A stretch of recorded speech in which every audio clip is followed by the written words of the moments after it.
Right, trying to go live again on YouTube now. Okay, there we go. We're live on YouTube again. Right. Hardware acceleration off? Yeah.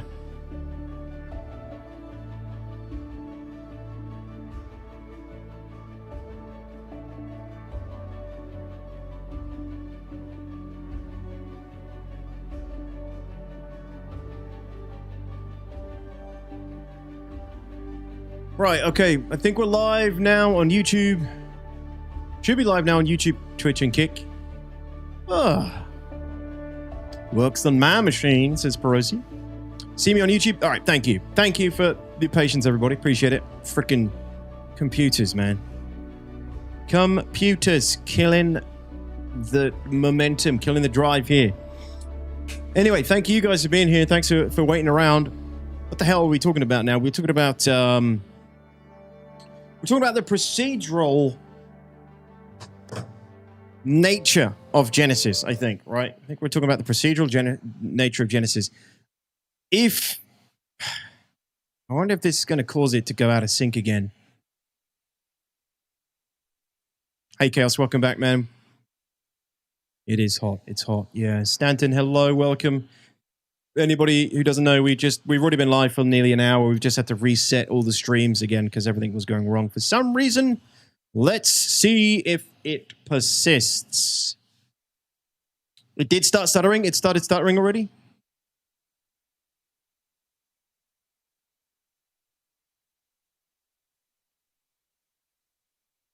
On both? Is it doing it on Twitch as well?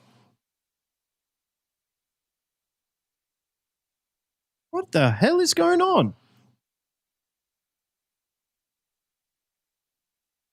Hey, Dizzle, what's up, dude?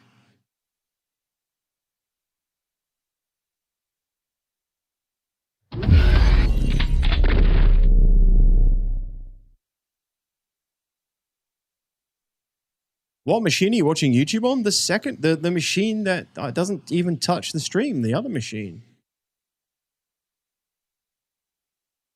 Hey, Aberrant, we would be if my stream was working.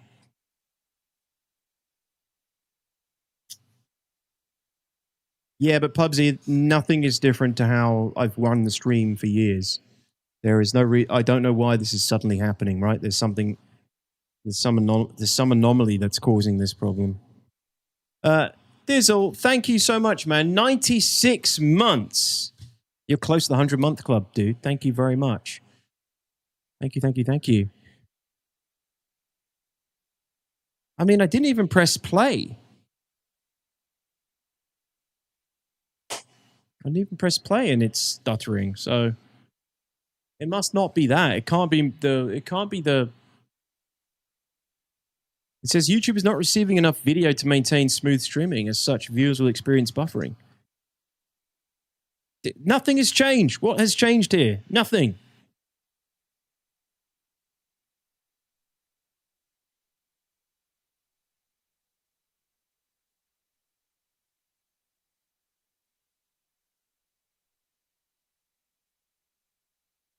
I don't know what's going on here. It could be, Paul. It could be, man. Yeah, welcome. Ah. Well, shit.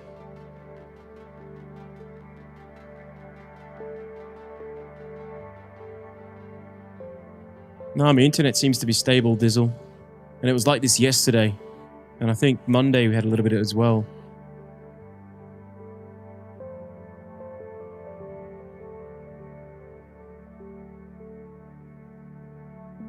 I didn't, Broheim. Nothing. I don't touch the stream machine. I never touch the stream machine because of that reason. It's and you know, I don't touch anything. When it works, it works. I don't do anything with it. Yeah, but that's not right, Midgard. There's clearly something going on. Eclipse was awesome, Paul. Yeah, it just wasn't like a full eclipse. I hoped it would have got darker, but it was a cool experience still. Did you watch it?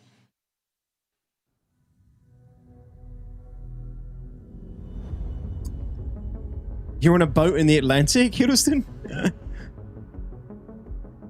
I'm watching on YouTube. It seems fine to me. Yeah, it seems to go fine and then bad and then It's definitely not fine because it's telling me that the signal is bad. There's something wrong with the signal.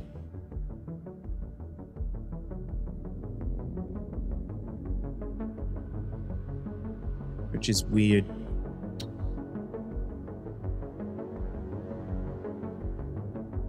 Let's find a way to blame CIG, yes. No, I'm on the west coast of the US? Oh, okay.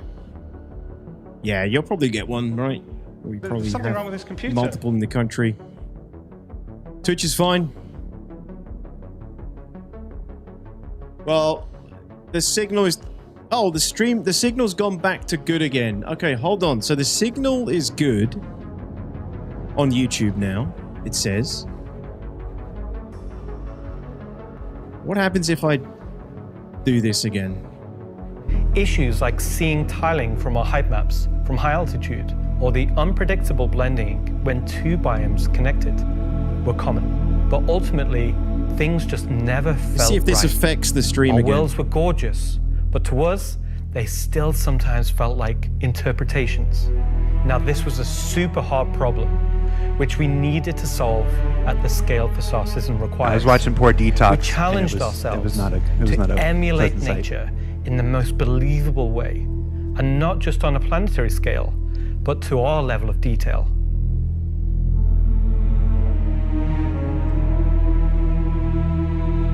Well, it's holding for now.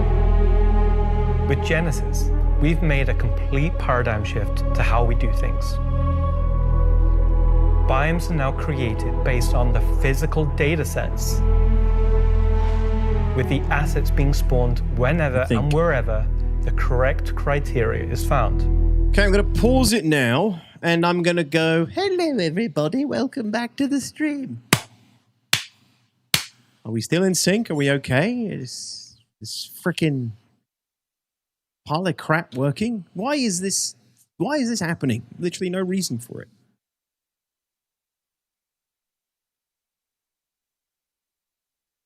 Seems better now. Buffering has stopped. Well, we'll see. We'll see if it holds.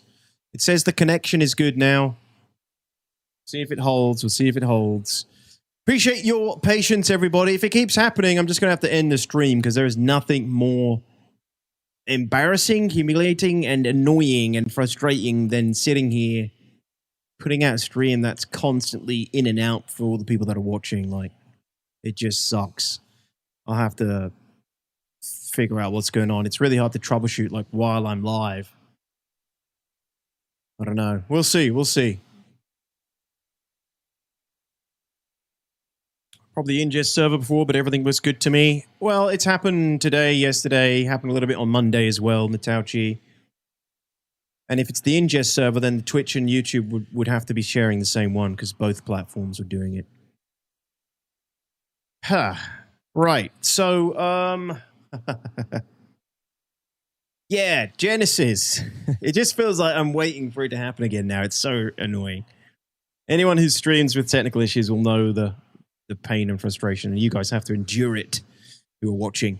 Right, so, yeah. It's being spawned whenever and wherever the correct criteria is found. So when you see a forest or a meadow, it's no longer because an artist painstakingly crafted it there. Thanks, Puds. It's now because it simply wants to be there. Yeah, Natauchi sucks. It fits inside our rules. Natauchi knows it's very frustrating. You just feel Genesis like a clown. Also ties more than usual. Other gameplay systems. Our new planets are built Mostly from the it's completely out of your control. Create for our different data sets, like height maps, humidity, temperature, soil types, soil amounts. There it is. Stream health has died again. It's happened again.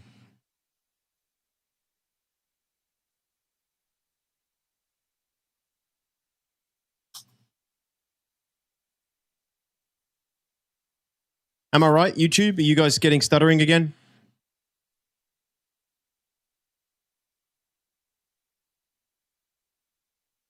Bum bum ba ba bum bum bum ba ba bum. Exist. What's going on?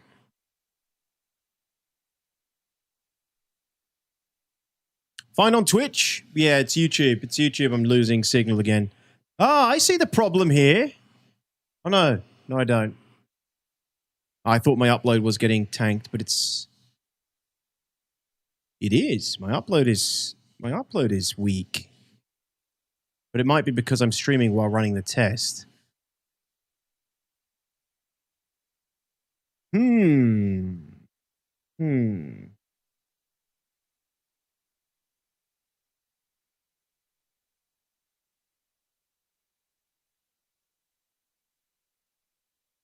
Yeah, we'll see. We'll see.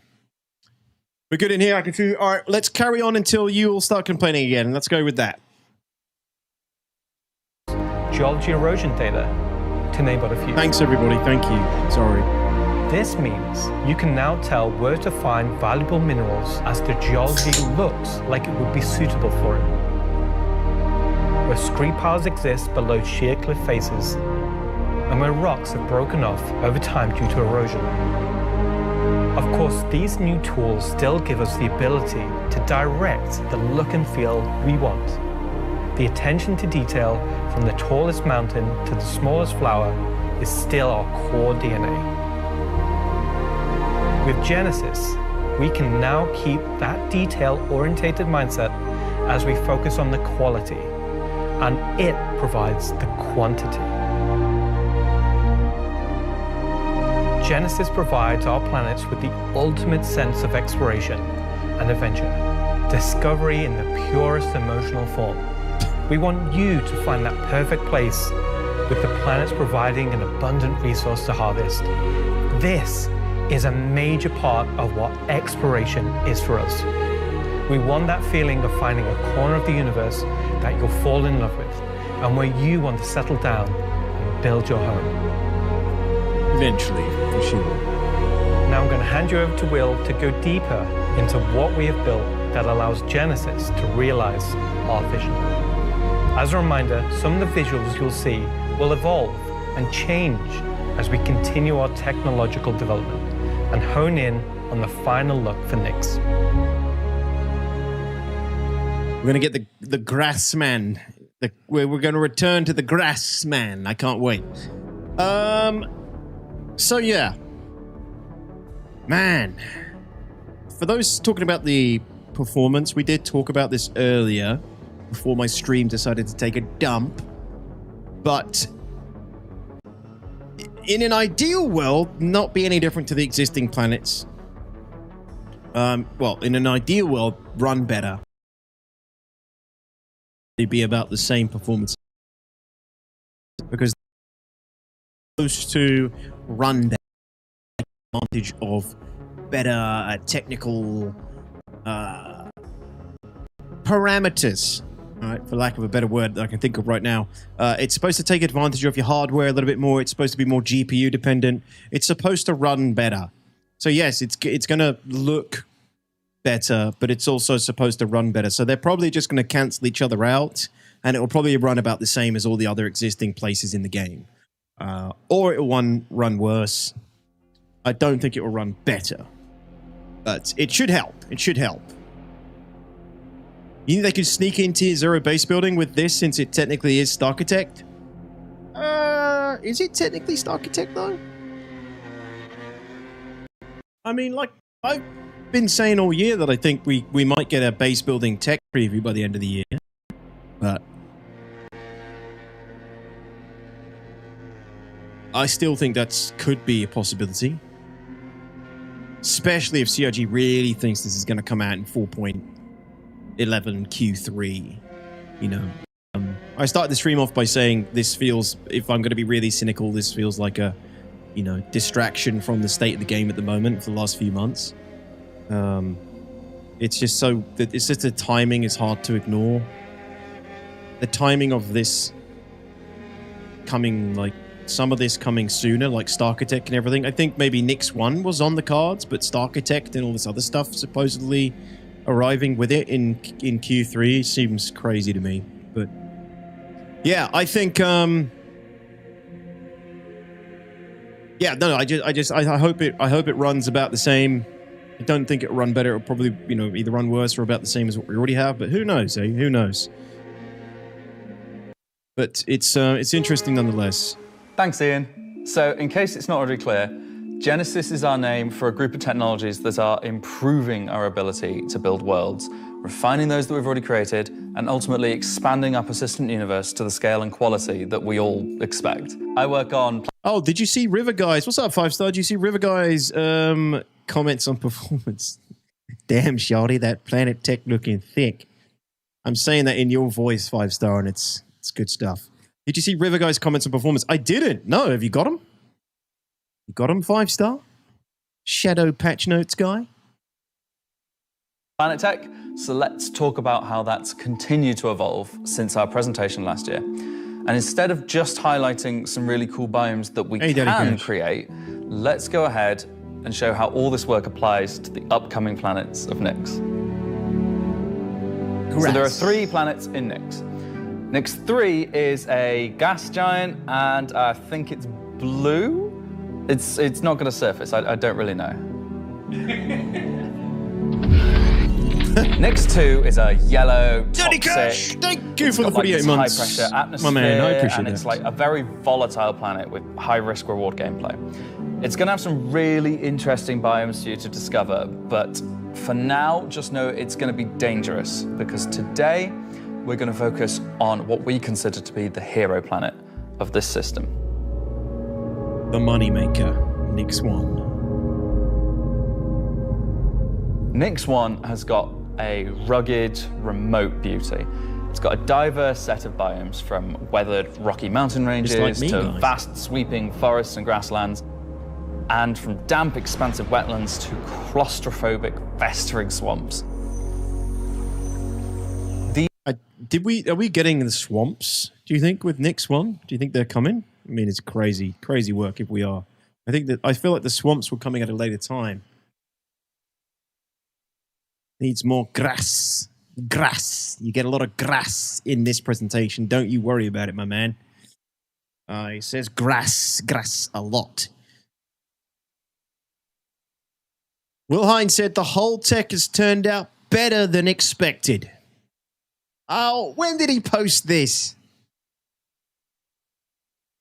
When did he post this? The outrageous amounts of copium being handed out right now in the back of that SCL last week, and the last 3-4 months of this goddamn game running like absolute arse. They've gone full assault. Release the Kraken, release every staff member we have, spread the copium, spread the hopium. Bring them back in. Reel them back in. Reel those suckers back in. We got some ships to sell in November, boys. Sorry, guys. I'm going full cynic at the moment. Will Haynes says the whole tech has turned out better than expected. Polish phase always takes things from good to great, so my favorite things are still being worked out. The biggest focus right now is performance. We've made it better performing by moving as much as possible to the GPU. We're also doing a lot more work. At the moment, it's hard to compare, not really apples to apples. V6 is not something planned. Oh my God. Don't talk about V6. I'll be dead. But the next leap for Planet Tech would be a change in our height pipeline. That's the least touched part in V5. Though the offline part has changed significantly. Rivers, when is a gift not a gift? Rivers not coming with Nyx 1. Damn! There's new tech I want to leverage for Rivers going forward. Sadly didn't make it this time. How about bloody roads? I would give my left nut for roads. 1-to-1 is not achieved here, sadly. We're closer on the Planet Tech side, but there are other limitations to giant spaces like that. Triplanar mapping is used for cliffs. Mineable nodes are very differently placed. Gameplay is the same. V5 is not currently in Squadron 42. Yeah, I knew it. We've been iterating in the SC code base. Yeah, so who was it who asked about V5 in Squadron 42 earlier? I didn't think it would be. But, I mean, how much of the planets are we really even going to be seeing and spending time on in Squadron? Not important, really. No for now, Hurston? Yeah, bummer. So V5 is not currently in Squadron 42. Exploration would be my #1 gameplay change. I don't know what that question is in reference to. We have plans for a video, but I don't make those decisions. I hope it'll be a really fun one. I have to go. Thanks, guys. Okay, cool. All right. Boom, boom, boom. Bada bing, bada boom. Video content mentioned. Yeah, I guess, you know, they're going to be selling that shit hard, right? 5-star. It's just like being in an abusive relationship. First it beats you up, and then it shows you pretty stuff and tells you how great it will be. It'd be funny if it wasn't so true. These core biome concepts give us a fantastic All right, so if there's no rivers, then there's surely no swamps. platform to hone our technology. In some cases, because the current tech couldn't do them at all, or because we want to completely step up our game for them. So, let's approach this planet in much the same way that you, the player, will, from orbit. The orbit appearance of the planets going forward is far more tied to what is present on the surface. Previously, we had different data that drove the orbital and ground coloring. That's because the orbit was designed to look like vegetation that we'd place on the surface, and the ground coloring was trying to be a mix of soil, rock, and the organic compound coloring that swamps aren't rivers typically. There. How dare you, Roman Arm? How dare you patronize me? Now we author much more of the data in a unified way. When you look at Earth, you see blues and greens for ocean and vegetation, and brown or yellowy tones for sand and soil. We wanted to keep it as simple as that. The same set of textures and data that define the color of the soil, sand, and rock on the ground are used to create the orbital look. We then assess the presence of vegetation and competition between different species on each part of the planet and use that to blend in tones of green, including variations due to species health and the current season. This creates a far more complete image and allows you to identify features, geologies, and potential points of interest. Seasons is wild. Like, seasons at some point being a thing is crazy to think, but it's definitely totally doable with this bloody stuff. Yeah, so swamps are static. Swamps aren't. Bodies of water are easy. Moving water is harder. I mean, it doesn't move in... The rivers don't move how they are right now, but I don't expect them to move. Is that... Are you guys expecting the rivers to move? I guess you are. I'm just expecting rivers to essentially be pretty static things, but I guess they do want to make a move. Why wouldn't they? But yeah, swamps, I guess, I'm assuming they're going to implement new resources and things as well. Otherwise, swamps will be, be cool to look at, but they can't think what else they'll bring in terms of actual gameplay. Oh, enjoy, Mitauchi. Thanks, man. I'll catch you soon. Drops an A2 bomb. Where's my tsunami? The only thing that is not is dynamic. It's all pre-calculated, except seasons, yes. Well, storms, if... I don't know if this iteration of Nyx 1 and Genesis would come with storms, but the storms are supposed to be dynamic. The weather outside is weather. What is that, Sunmaster? Do I want to know?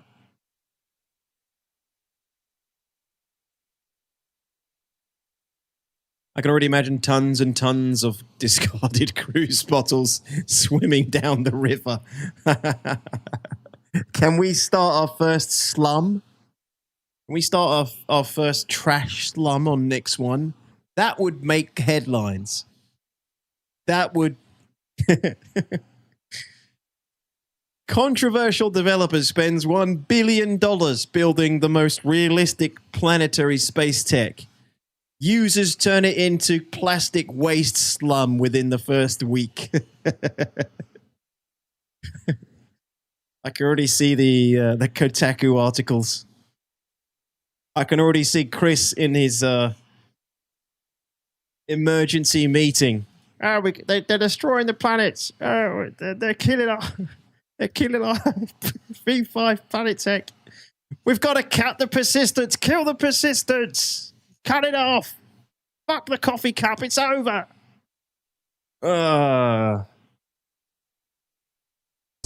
All the way from space.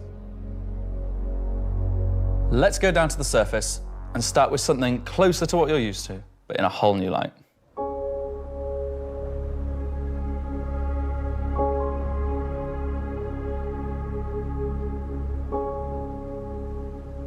When we approached the surface of the planet, we wanted to start by focusing on just the soil and rock. One of the things that was missing from our terrain previously was simply feature complexity. Looking at our contemporaries, we lacked detail at the ground scale. To combat this, we've added a new layer of data. The amount of rocks makes my ballista puke. Simply feature complexity. I really hope there isn't that many rocks. Looking at our contemporaries, we lacked detail at the ground scale. To combat this, we've added a new layer of data. That layer is called the medium time. This is the one from 2024, Devil, yeah. Did I miss the tier list? No, we haven't gone back to that yet, Younger. It's still there. Tiles. These are intelligently placed on top of the existing 4-kilometer terrain tiles based on slope, soil type, and other erosion data. And these medium tiles don't just create height changes, they also bring in local erosion data both for soil and bedrock size values. And this gives us a whole new level of terrain detail, of scale, and allows us to create far more unique locations across the planet. What would be really nice is if by some miracle they managed to get atmospheric flight in for these new planets as well, for this new planet, you know. Because, yeah, we're still going to be nosing down in with Idris's over Nix 1, ultimately. Okay, rage fact of the day. In this, you actively opt out of every streamer and user with all its content, all videos, and all chat messages is used for Amazon generative AI training. I've turned mine off, Klaus, but yes, you're all being consumed and put into the AI slot machine. Yeah, I think that's what it is, Broheim. Yuka, I told everybody to refresh the stream. God damn it, what is it, your first technical failure of my channel? F5 is the only way to go. Zethus! Hey, thanks for the 6 months. By the way, Daddy Cash, sorry, 48 months is 4 years, right? Yeah, 4 years. I missed that one. Thank you so much for the 4 years.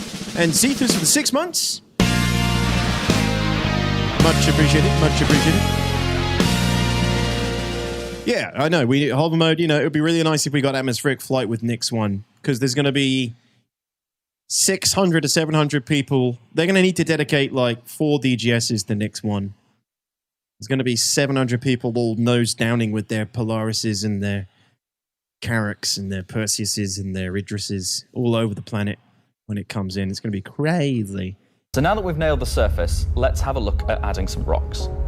We've now got 2 major contributors to the rock content of our planets.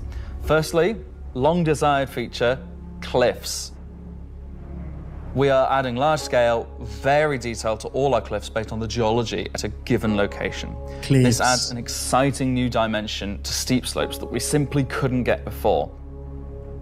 Is there any gameplay you can generate from cliffs? I mean, they look great.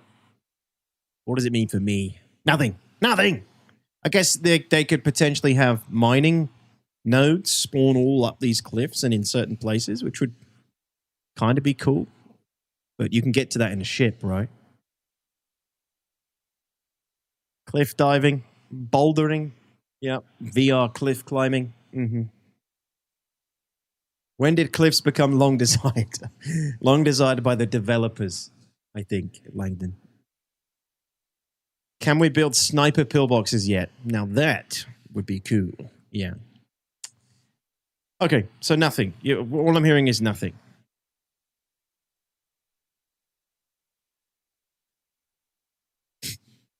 Dropping in-capped stream snipers from them. Yeah, yeah. Yeah, the stream sniper videos will look even better. The second is a big one for you ground vehicle enthusiasts. Rocks are now found not scattered everywhere, like spilt popcorn at the cinema, but only in places you'd expect to find them, thanks to a brand new rock scattering algorithm that isn't annoying as hell.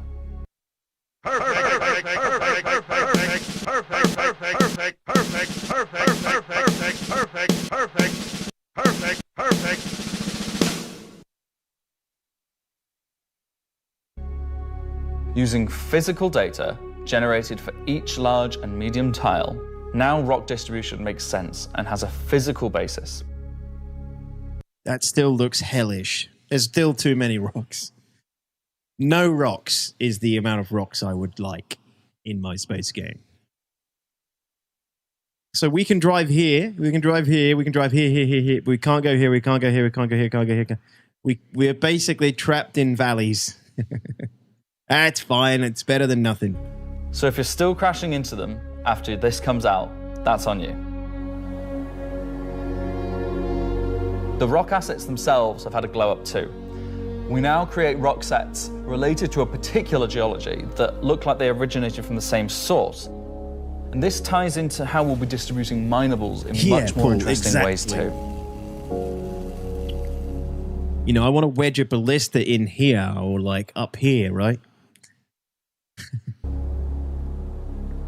So now that our base terrain and rock scattering looks good, let's add some vegetations and explore some additional biomes. Butters!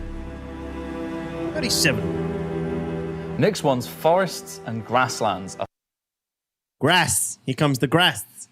TTS doesn't seem to be working for some reason, Butters. Thank you, though. I changed banks. I forgot to swap over my Bezos Bucks subscription. Lots of love, lots of pews. Steal everything, including their hearts. Thanks, Butters. Appreciate it, man. Full of trees, various grass species, rock formations. Here comes the grass. And they're found in all sorts of elevations, like mountain valleys, open plains, and dense meadows. And when we start to add a bit of fresh water, they begin transitioning into more wetland-type biomes.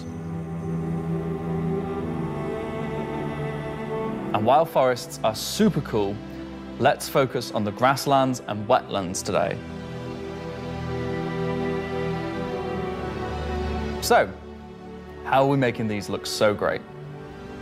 Obviously, we've had grass before, but never meadows of it. Because until now, we haven't been able to spawn grass in large enough quantities or effectively represented at distance. So we're stepping up our game in terms of spawning, shaping, and shading grass. With Genesis, we now leverage GPU spawning to create vast quantities of assets across all 2 years biomes. old, Epochi. Yeah. Whether it be dense meadows or more complex collections of ground cover like you can see in these wetlands. We are also able to fit our grass tiles to the ground by conforming them to the unique terrain underneath. Now we can finally cover complex terrain shapes with grass and ground cover assets, and as a result they are now gravity aligned, meaning each blade is oriented as you'd expect and not sticking out like before. Woo, baby. Each blade of grass, my friends, is oriented how you would expect. And I'd expect no less. Now gravity aligned, meaning each blade is oriented as you'd expect and not sticking out like before. Unbelievable. Next, let's take a look at how we light our grass. Now, as in real life, the shading of a grass blade, or indeed a whole field of grass, is... We didn't get a grass counter, did we? It does say grass a lot in this video. You've got to love it. lit very differently to like a flat surface. We now use a solution that shades meadows of grass far more like fur or hair. Right? And this, if you think about it, makes sense. At a distance, a field of grass is far more like a carpet or cloth than a flat surface. This improves how our grass looks from a near perspective, as well as bringing us nicely into how we're solving the distant representation of grass. I'm genuinely thinking about doing a 10-hour video of the grass in Star Citizen.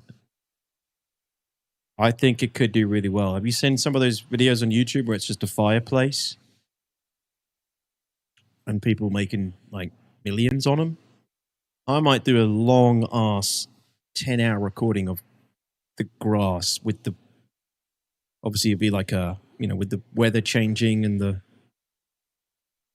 day-night cycle and everything, just like somewhere like this. I'm just going to film it for 10 hours. I think that would do that would do really well on YouTube. After 10 hours of grass, just do one of the moss in Pyro. Ugh. Yeah, I think it could do well. An ASMR grass video. Yeah. Look at it. It's stunning. It's stunning grass.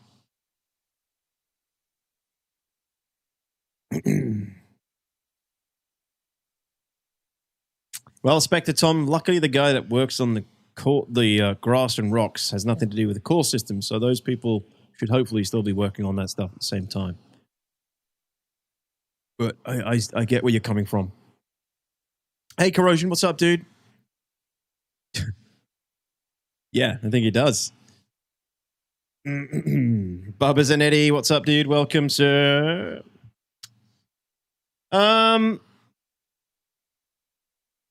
Yeah, it'd be really hard, Scarab. I'd have to sit here and make sure I'm constantly inputting something. Plus, I'd have to reload the CTDs and stuff, but... Oh, man. So, let's talk about the distance problem. We're getting carried away with this video. We didn't need to look at it this long, One of our biggest achievements with Genesis is allowing us to build beautiful biomes out of flora and geology assets like a building set. Can I say Lego? No. Too late. But in the past, this broke down very quickly when objects simply disappeared when viewing the same biome from 10, 20, 100 kilometers away. Mm-hmm. Because we don't hide planetary transitions and allow you to view complex regions from very large distances, there are almost infinite perspectives from which you can see a location in Star Citizen. So, how can we afford to evaluate complex spawning logic at runtime for the entire swathes of the planet? Enter the virtual terrain. Virtual terrain, or VT for short, is how we now cache and represent our terrain at varying scales. This has been the enabler for all of the lovely advances in terrain complexity and asset spawning we've shown so far. And it's also how we now evaluate and represent vegetation from a distance. When creating the VT for each part of the terrain, we assess if vegetation has covered the ground, and if so, what shading should be applied. For all of our biomes, we're now able to use the same shading model for the distant representation as the close-up asset, whether that's our lovely rolling hills, some more dramatic rockscapes, yes, those muggy wetlands, or even our festering swamps. This is where True Sneak's going to live in 4.11, if it all arrives in 4.11. Yeah, we didn't forget about the swamps. And they're coming to Nyx 1 as well. Built using the lessons learned and all the technologies we've developed, these swamps now spring into existence from the planetary data. This biome combines all of the elements from the other biomes we've shown you today. Oh, 9-ball. Water interaction, denser spawning, unique ground coverage. And I think it creates something really unique. Were those fuckers doing the Jurassic Park thing with this? They were, weren't they? They're memeing with the, what are those long necks called? You know what I mean. I just want to reiterate again that every aspect of Star Citizen is still a work in progress. We're in alpha. We are. Bubba Zanetti, thank you so kindly. Is this a meaty cut of meat emoji? Rerun from Sig.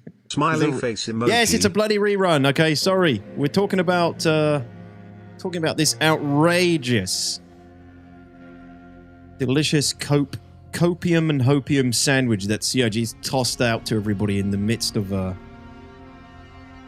last week and few months of community sentiment. Would you like to know more? So we're just going over the stuff that's supposedly coming in 4.11 according to the roadmap. The Brontosaurus, thank you. Yeah, thank you, Great Dingo. Younger says everything is fine. Everything is fine. Everybody forget everything and just look what's coming in 4.11. Only everything that's exciting about 2024 Citizen-Con. Not everything, but a lot of the things. And 2025, sorry. Yeah, so the other thing is, so that's, we had to watch that to that's Nick's one. That's Nick's one. Look at the shiny. Look at the shiny. Look at it. Look at the shiny. That is Nick's one. And then Starchitect is the big thing, really, that for me, if this really does come in 4.11, which I anticipate half of this stuff will make it in 4.11, and the other half will be spread across, you know, the Q4 patch, I imagine. Like, I reckon maybe we'll get Nick's one, but I don't think we can count on, like, Starchitect. I don't know. It seems crazy, but who knows, hey? It was all debuted in 2024. It would have been almost 2 years by that point, so... Yeah, Mikey, no doubt, right? No doubt. Like, I think every time we've had the new Planet Tech, there's always been quite a few problems. We talked about this when I was doing my patch tier list yesterday, and the last time we got Planet Tech V4 was 3.8. And we rated that as a D tier patch. It was pretty messy. Performance was bad. It was pretty rough. They've obviously made improvements since then, but it's huge, right? A whole new planet with whole new Planet Tech in the code and all this stuff going on, and I imagine it's going to create problems. Likely in Evo next week? No chance. No chance. So, is that, and then I do want to just look at the Starchitect. Let me find it. If I can find it. Yeesh, where the hell is it?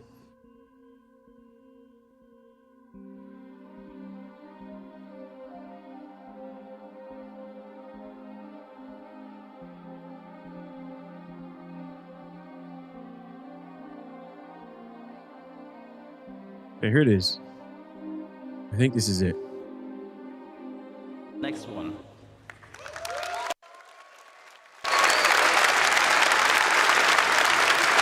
So let's remind ourselves what's coming with Starchitect then. Because this was the best, this was one of the biggest things I was looking forward to from 2024. Hello, Citizen-Con! I need to wear my Starchitect shoes. Those new planets and biomes were pretty, right? But it's time for phase-free civilization to give you some stuff to do. It is Spectre Tom, but it doesn't really do much right now. Let's talk about location density. We've emulated nature as well as we can to make sure our planets are physically based and realistic, and our biomes are emergent. But it's time to start populating the verse. Exactly, Yondo. Because where there's people, what's up, man? there are their lives and the structures they build. So it makes sense that whenever you go and explore these planets, that you find their lives. And what's even more important is that when we make these structures, that they use and they follow the same rules as our biomes, such as the jungles and the swamps. But before we continue, let's first take stock as to where we are now. At the moment in the verse, we have these custom, beautifully made locations. That is Jackson Swap. And let me tell you, you put 150 players here with 15 Udrises and 90 players on foot battling it out with boom tubes and railguns and AI and Polarises. It's hell on earth. Get PTSD when I look at this place now after that big event we did. Ghost Hollow, we've got our distribution centers, or even just some outposts. And these have all been handcrafted by our designers and artists talking like to hit that 1 to 3 benchmark. frames per second. And they've been working directly on the planet. However, going forward, this doesn't really scale with how we want to go forward with the game. Server meshing is about to arrive, and we're going to have a way higher player count. So those 73 bunkers across Stanton just won't cut it. What's up, but Gal? in general, it's also pretty barren. There's not much for you to explore and find stuff out there. So there's no exploration gameplay. You haven't really put your character to use for the way that you should. So this means we need to go bigger, which means we need to change our workflow.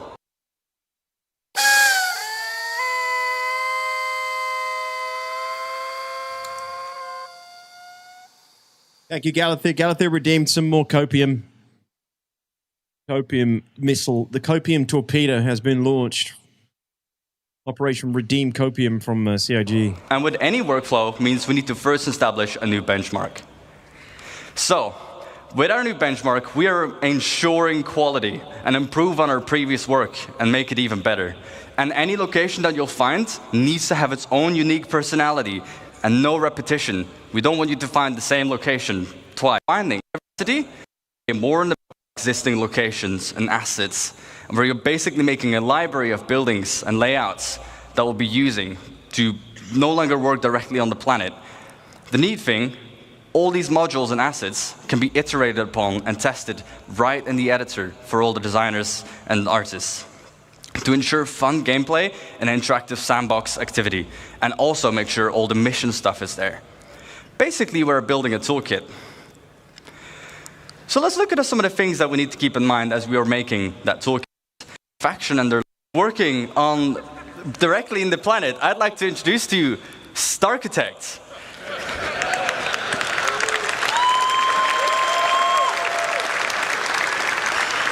What Starchitect allows us to do is directly on a planetary scale scatter all these new libraries and modules and assets and no longer work directly on the planet. And it uses the same logical rule set as our emergent biomes. And it also gives us full control over the data that we set on these locations. So expect locations in places where they make sense. Let's kind of look at all this new Genesis data and all these new libraries and chuck it into Starchitect and see what it gives us. As you can see, we're now able to make full-size locations, and they will look completely different based on where you'd find them. The layouts are controlled by the rules, and it will reflect its place in the verse. We've got farms, mining outposts, but even our older locations, such as the bunkers that you find on Stanton.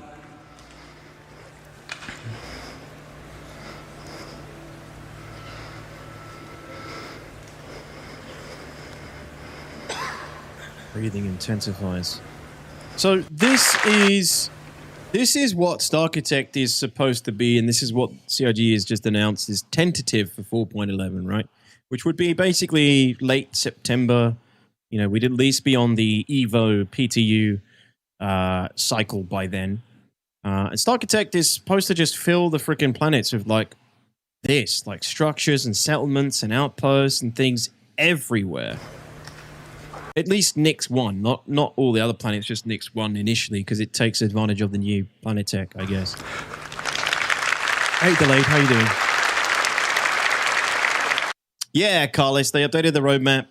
Planetech V5, really? Starchitect, really? Yeah, really. I know, so I'm saying the same thing. I hate to be cynical, but we have to be right now. So, let's look at an example and kind of use the tool to really make a location. We can define the rules, as I've mentioned a couple times by now. So for our mining outpost, it wants to be near a resource. We can specify what this resource needs to be. But we can also give suggestions where sometimes you'd find it here and sometimes you wouldn't. If the location has refineries, it might want to be near water to refine the resources. Then secondly, we can define what buildings should be there. So obviously we need mining buildings, houses for people to live as well, and even power buildings that we can leverage with the resource network. And then they're claiming also that the Starchitect mission pack is coming with this, which means these places will have missions generated associated with all these new locations. Because, yeah, I mean, you could put all these places on these planets, but it's completely pointless if there's nothing to do there. I mean, yeah, I can't even, from my perspective, it'd be great to have all these places if I could go set up like a ground vehicle, you know, like SAM site or something, but we all know how that's going to go. So that's like off the table, right? But they have to tie some sort of content to this, and they're claiming that the Starchitect mission pack is coming along with 4.11 as well, which means it would generate missions associated with these places, which will likely just be, in my opinion, the wording of the roadmap makes it sound like these are different types of missions, but in my opinion, these are just going to be like initially the maintenance missions, right? To go fix pipes and turn the windmills back on and that kind of stuff, right? I would assume. Cyrek. Hey, thank you for the raid. Welcome in, welcome in, welcome in. I don't think I've seen your stream before, Cyrek, but thank you very much for choosing me to raid. I appreciate it. Welcome in, everybody. 90s, what's up? Horny Hedgehog, Cyrek, hello, 07s. What were you guys up to today? Thank you so much for coming in. Appreciate it, appreciate it. Yeah, so, you know, it'll be like, you know, mercenary missions, go here and get rid of these, whatever the gangs are in Nyx now, the Shattered Blade and other ones I imagine would be like, you know, inhabiting some of these places, that kind of stuff. Which, I mean, would be kind of nice. Just, you know, simple gameplay. If I could, and this is what they say in the roadmap, you know, stay in the same area essentially for, if I wanted to just grind missions, I could just stay in the same area. It would be kind of cool to do that. I've always said I'd love the game to be in a state where you could almost just choose to reside around one planet for most of the shit you want to do, right? But being able to, like, I don't know, grind a variety of the same sort of missions we have now, but not have to travel 150 gigameters to do 3 or 4 missions because the missions take you all over the place all the time. Would be kind of nice. And that's, I think, what they want to do. And, you know, the less time you're spending quantum traveling time and jumping around everywhere, the better, I think. Anytime, maybe I can stream. Thanks, Cyrek. Appreciate it, buddy. Have to check out Cyrek. And again, welcome everybody from Cyrek's channel. Hope you're all doing well.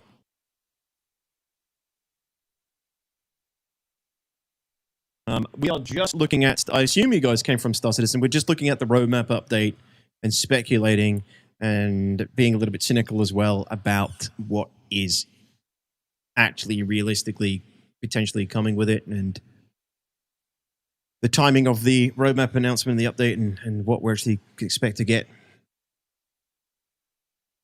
Oh, stream lagging again? Yeah, it's come back again. Okay. Yay! Yay! Yay. Yeah, the stream is doing this, guys, at the moment. It keeps going bad and then good for a while, then bad again. It's very frustrating.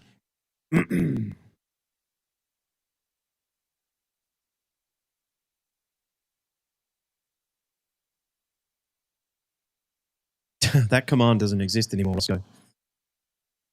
Let's just hold for a minute and see if it stabilizes.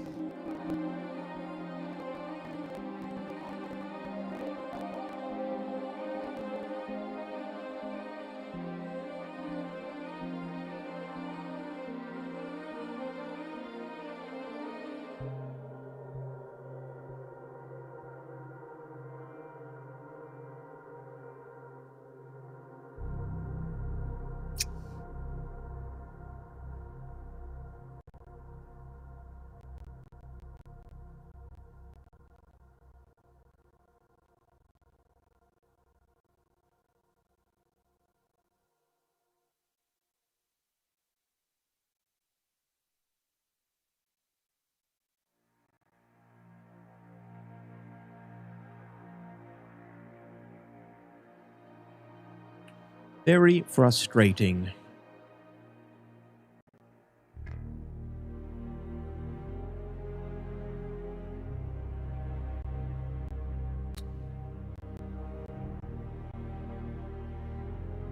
No, I'm not. I'm just not saying anything. We're not muted. It's just that I'm having issues with the stream at the moment, so I'm not going to say anything until it's recovered.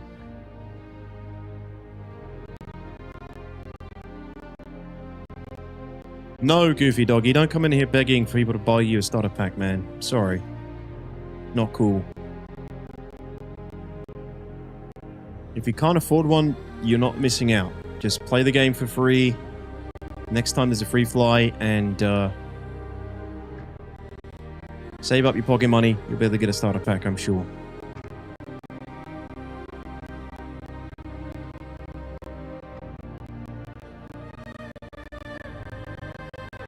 It's working again on Twitch. Okay, well, just YouTube still seems to be a little bit iffy.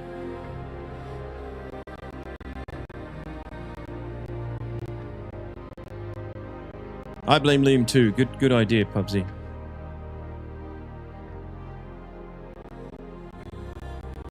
Connection is still poor to YouTube, it seems.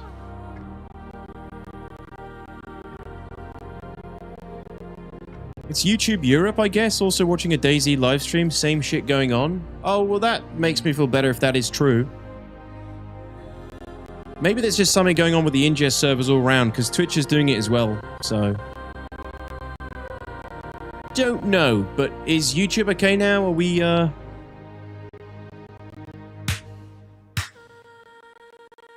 you use a different setup for the stream? I have two PCs, yeah, so I have, this PC down here is my stream PC. This is my gaming PC. Something wrong with this computer. It's all separated for that reason, so that there's no interference between both computers.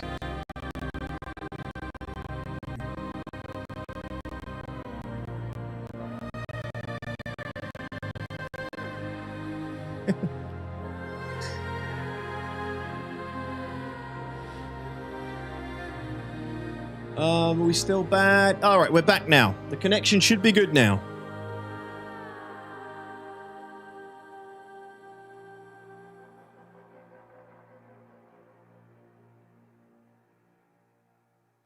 Sorry guys, this really sucks when this happens. I hate it. Let's just hold for a minute, let it stabilize, and we'll carry on.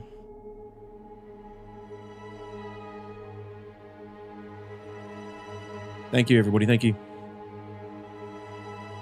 Detox, you're going to stream Galactic Contention this week? I'm sorry, Hollywood. I'm not, buddy, but I am going to put out a video. And you're in it. You're in it. Hope you don't mind.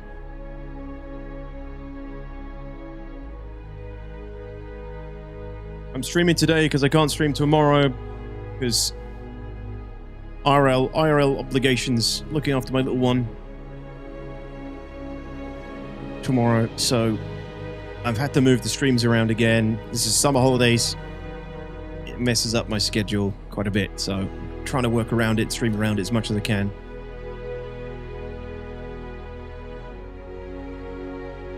Hopefully you heard that because the stream's being funky. Katanka! Welcome back, Katanka. Good to see you. Right. It's good. We should be back now. I think I'm just going to wait for the ad to end on Twitch.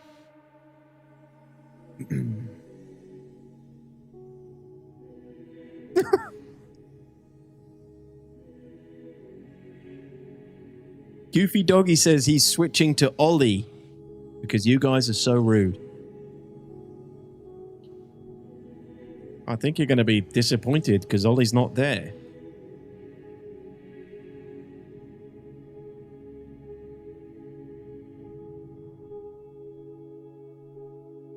But okay. See you, man. So, yeah, I think we're back now. Oh, 15 seconds on the Twitch ad. Once that's finished, we'll carry on. Yeah, so we're talking about Starchitect.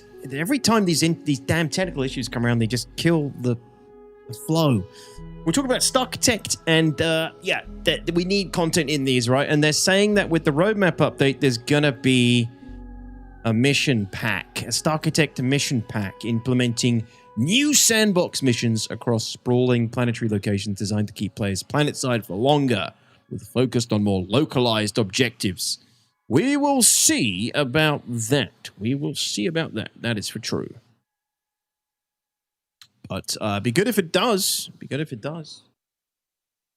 Starchitect will intelligently figure out where to place these and what needs to be at the location. Next up, farms. Its rules, well, temperature. Not every plant can live in every temperature, but the same with soil type. Only certain plants can be in certain grounds. And then we can query the seed map to determine what plants you would find there. What are the harvestables? As for the targets, again, farm buildings, obviously, power buildings, houses, but even animals, such as our beloved quasi-grazers. And last but not least, derelict ships. We've got these all over the place currently.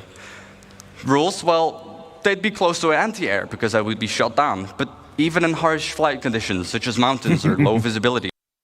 We all know anti-air can't shoot down ships. You probably most commonly find them.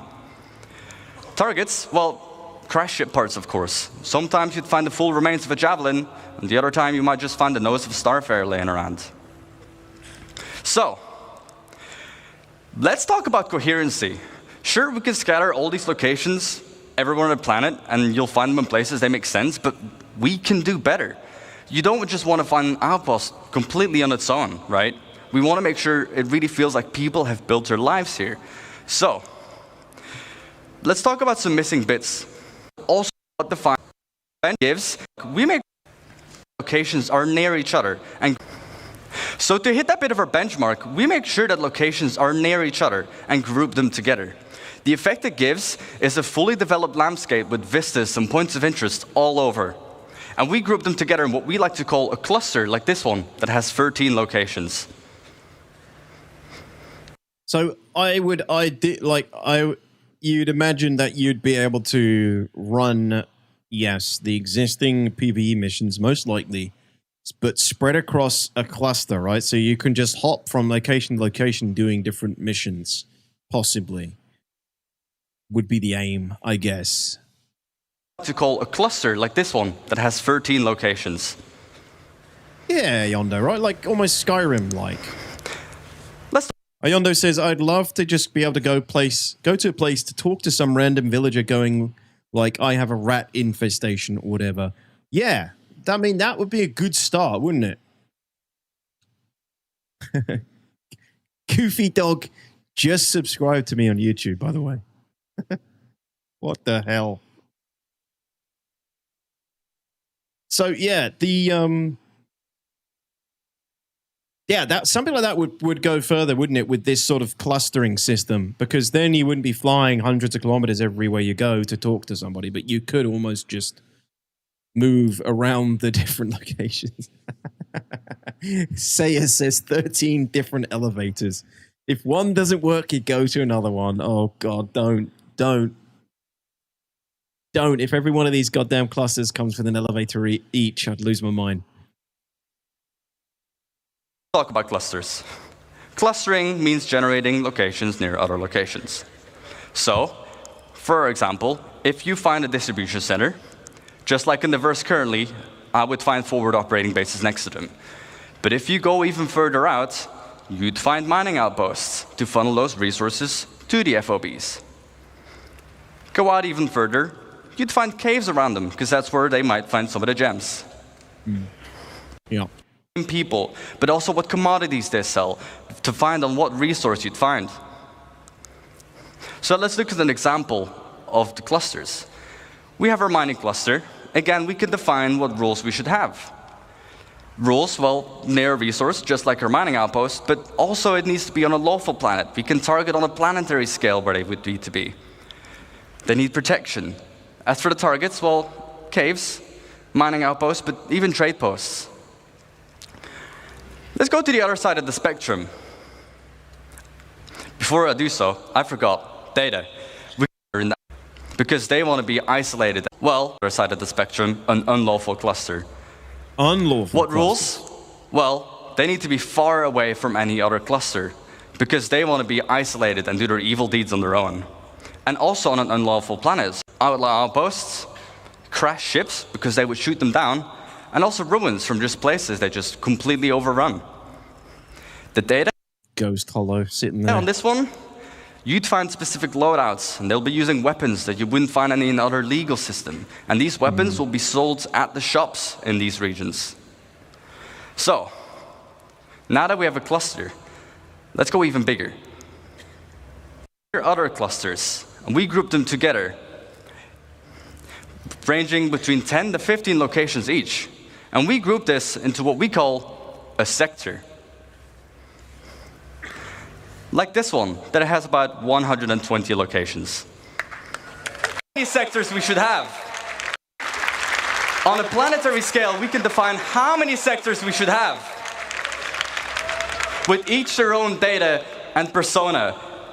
And every single one of these locations is now ready for the mission system to hook up and give you gameplay, and for you to find a bunch of places on your own.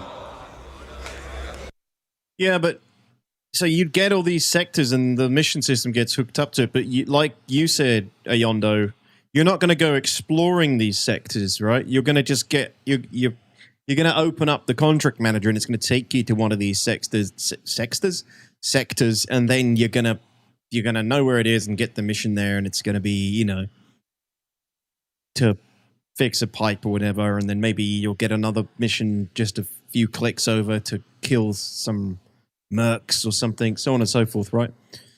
At least initially. But I agree with you. Like all this shit would be. It's necessary, right? It is obviously necessary for the game to some degree. Like we're also going to need room to build bases. Like I don't know how crazy they're going to go with this, but we're also going to need like base building room and stuff, right? But it would be cooler if we could really go and visit these places and find missions from NPC mission givers and discover missions that aren't just sitting on a contract manager already there for you to click. Hey, they're going nuts with the gas. Yeah, he is. Hey, Going Dark, how you doing? It's a necessary step if we're going to have a dynamic. Yeah, this is all a necessary step, ultimately, for sure. You can't just have these blank, dead planets. But the gameplay also needs to be... I feel like it could be more meaningful than what we have right now. Eventually. There'll probably be mission boards to pick up contracts at the locations, not using the Mobi.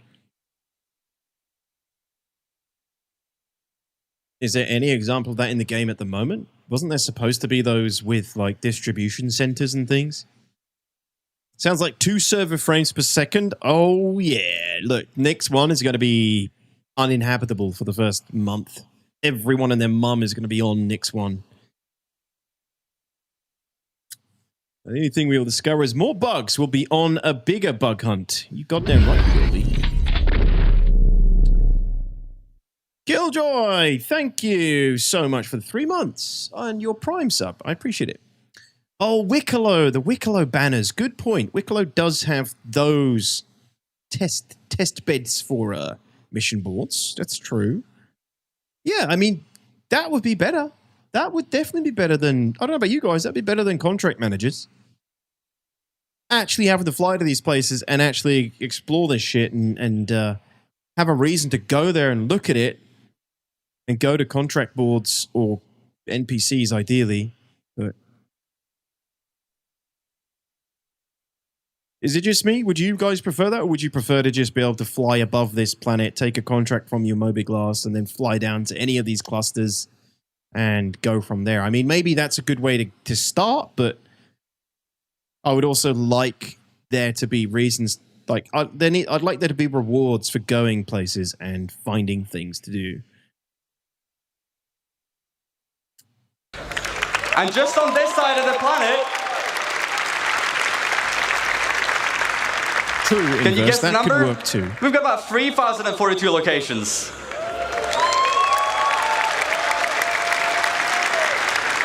And again, this means that Starchitect, we're just able to, on a planetary scale, just define how many locations we need, what you'd find there, and to just give that full identity.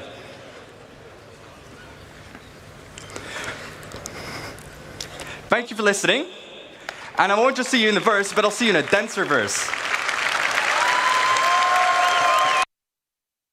And that's Starchitect. That's Starchitect.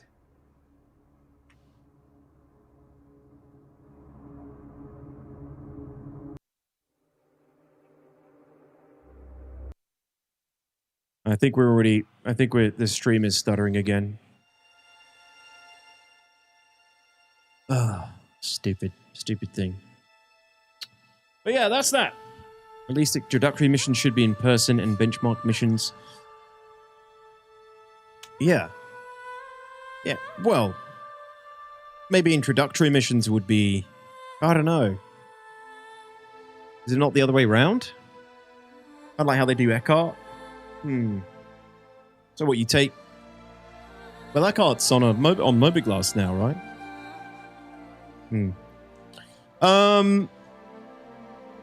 But yes, it's very interesting timing. Perfect. Oops, wrong button. Mission pack. We don't really know what to expect from this mission pack, but I will manage my expectations. Genesis Planet Tech V5, Starchitect, Population Manager, Starchitect POIs. Wide variety of mission archetypes and gameplay loops. So yeah, this is what we just looked at, basically. But yeah, beyond that, I mean, it's just anyone's guess how much of this is really going to come in 4.11 in September. It's due, ultimately would be due mid-September to late September. And then beyond that, it's 4.12, right, I guess?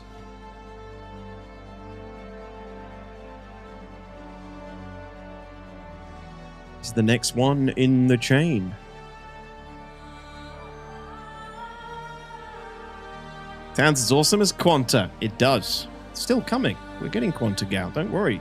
Tony's just on a sabbatical. Yeah, there was a time when you needed to go meet Mars Eckhart. Yeah. How do you think they'll sort the not-so-baller idea of losing all data in a shard when it crashes if built bases are shard-specific? I don't bloody know, man. I'm not that smart. What are you talking about, baller? It's crazy. Crazy talk. They won't. That won't happen anyway. It's written to the replication layer. Replication layer is pretty damn solid, man, don't you know? As long as there are actually contracts there, the first time I fly all the way to Timbuktu and the shit is busted, I'm done with that. Yeah.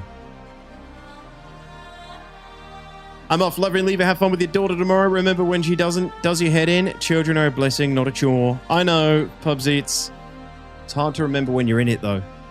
But yeah, you got to remind yourself. It's horrible because the time goes so fast. You regret it very quickly. But thanks, man. Thanks for the support, dude. Thanks for the 10 gifted. Really appreciate it. And I will see you soon. Have a good weekend, man. I hope the engine gets some TLC with AI and desync, where AI and desync is concerned. Well, as I put in my video on Tuesday, they are still...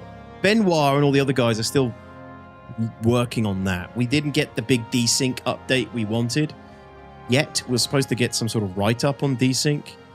But I agree with you. It's a shit show. I mean, you know, the performance and stability has been a shit show for months at this point. And this dropping instantly, you know, everybody's forgetting the state of the game right now, which is not good, you know. But we are at that point in the cycle now, the development cycle.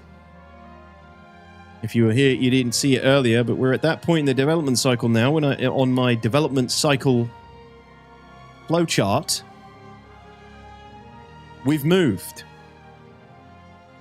All right, we were here. We were down here in the bottom right, in the sentiment hits a low point and speculation rises era of the dev cycle. Now we've switched it. We're now here. See down here, bottom left? You are here. We're now in Q3. Copium levels begin rising again as headliner Q4 features appear on the horizon. I made this last month, and it's like clockwork. It works every time. So that's where we are right now. You just need to be aware of where you are in the cycle. That's where we are in the dev cycle right now. The hype for Q4 features. Although now they're telling us this sort of stuff's coming in Q3, which is, I think, a surprise to some degree. Some of it's a surprise, but some of it not. Ultimately, they were working on this 2 years ago when they showed it to us. 2 years ago was the first time they showed it to us, but they've been working on this for quite some time. So it's not like unrealistic that it's coming out now.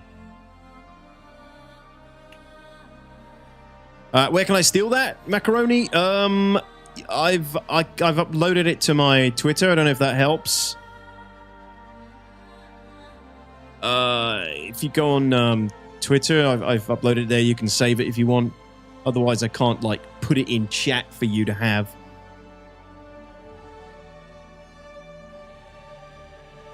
Yeah, I can't open Twitter right now because I block it I have a block on.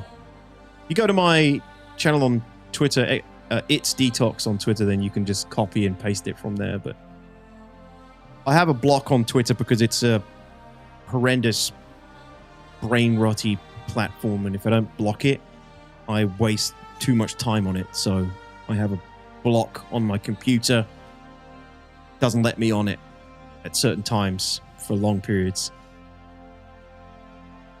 So what will 4.12 bring us, Mr. Detox? Oh, but that's a good question, actually.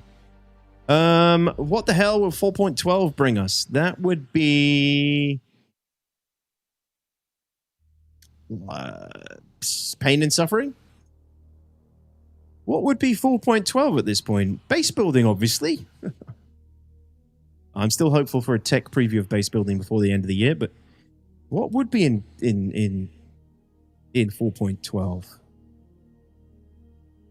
The galaxy, ships.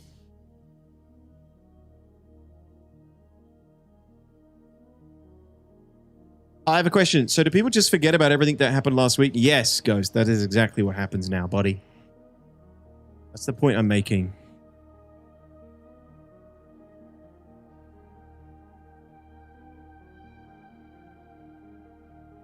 Working freight elevators. QDSM. What was QDSM? Suit lockers. Yeah, what are the headlining features, though? Thank you, Gal. Thanks for the link. Gal's put the link there for you, Johnny. Kraken patch? What? No.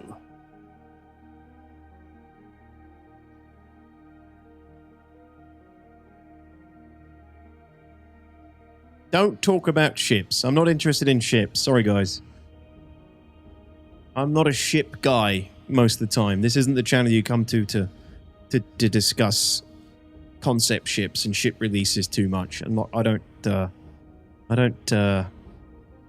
what's the word?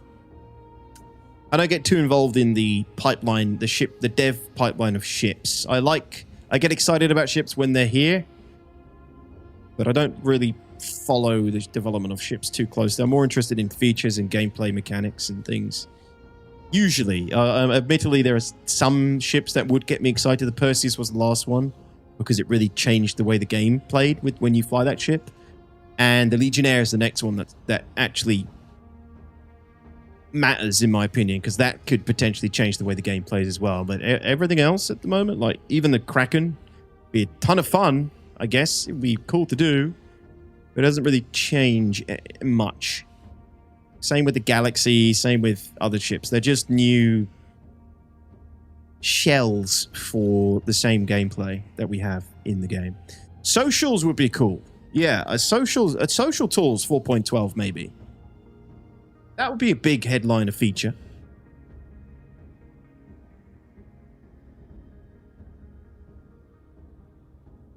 Suit lockers is a small but needed thing, would be nice. Ghost, yeah, it's kind of like that. We're just kind of, I'm just joking about it, but yeah, that's kind of what happens. I'm tired, boss, says Driftable. Yeah.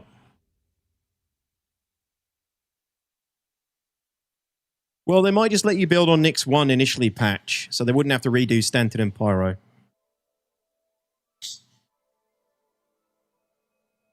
Sneezy says, I'll be honest, after watching your last video, my hopes of the game have gone down. I still have hope, but it made me worried about how their team culture and structure is affecting their work. Yeah, man, you're not the only one. Definitely.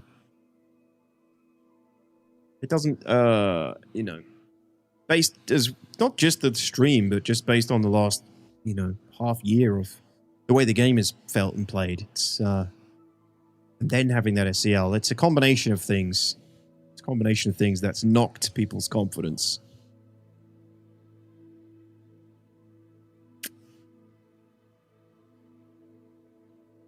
You can rewatch SitCon 25 and see what we're still missing.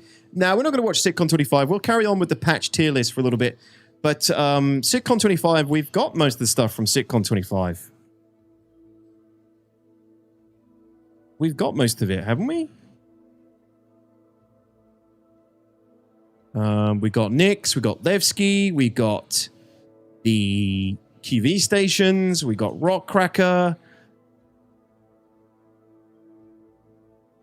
We got the Paladin. We got the Stinger. We got the Shiv. We got everything from 2025. We got crafting. Yeah, like 2025's pretty done. It's just Nyx that they showed. But yeah, we got TSGs. Everything from 2025 has been delivered for the most part. Vehicles in freight elevators. God, that was a thing, wasn't it? Yeah, Bounty Hunting 2.0. Don't think we're anywhere close to Bounty Hunting 2.0. We haven't heard anything about that in such a long time. Unless there's been some little mentions of it in monthly reports. I might have missed those. Oh, municipal works. That's a good point. Yeah.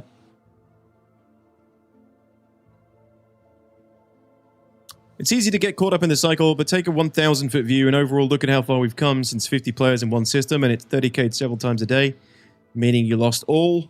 Yeah, we're gonna 100%, dude. I always say that. I always say you gotta step back when you're stuck in the weeds of Star Citizen, when you're dealing with the daily shit that everybody has to deal with. It's easy to get lost in the sauce and just get frustrated with everything. But yes, if you zoom out and look at everything that's happened over the years, yes, it's a long time, but it's disingenuous to say they're not making progress. They are making progress. It's just a lot of the time not in the areas that people want them to make progress. And also sometimes it's, you know, 1 step forward and 2 steps back.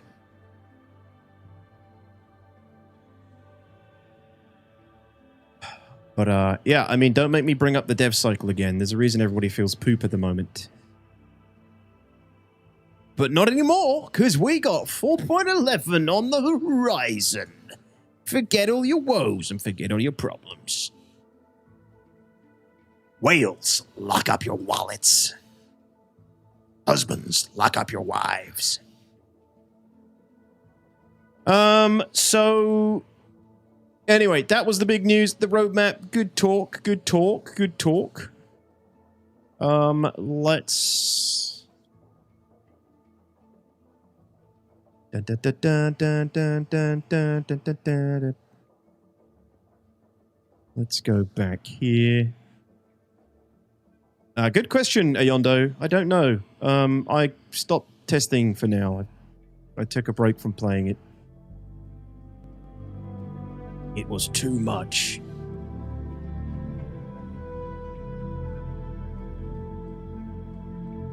It's more bugs and more new features, Ghost.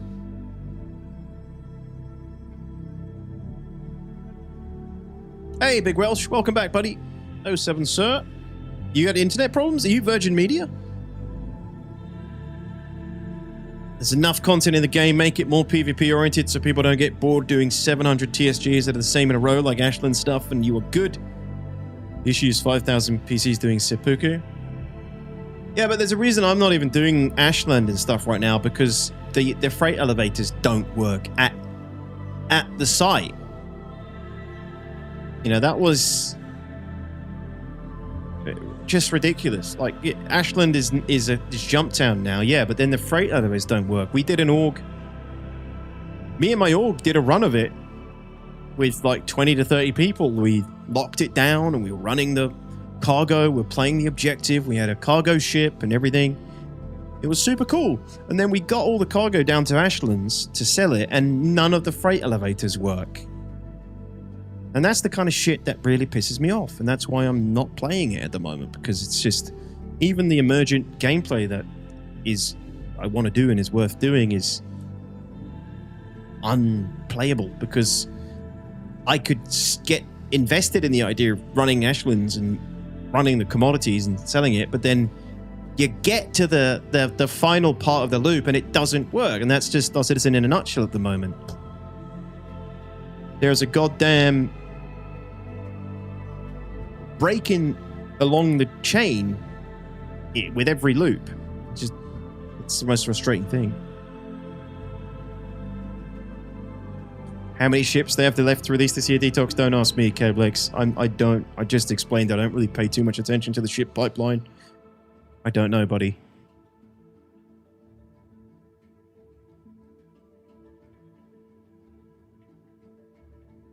Yeah, I get that, Fathoms. Yeah.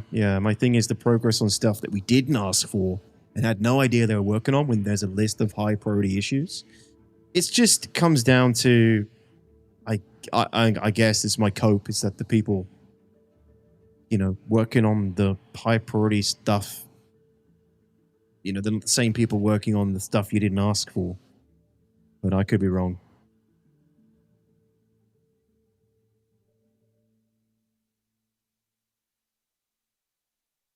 Yeah, exactly, Driftable. Like, you know, if we're going to get a squad together, a team together, like, I don't just go to these places just to kill. I feel like I need a reason to go to these places. So if I'm going to go to Ashlands and do the whole thing, I'm going to play the objective. A lot of people are content just flying there in a ship and shooting anything that turns up. I like to have a bit more of a objective. So I'd like to play the objective, but then if the freight elevators aren't going to work when it finally comes to doing it, then I'm just not really too bothered right now. We'll see how it is in 4.10. They probably would have got rid of it by then, but we'll see.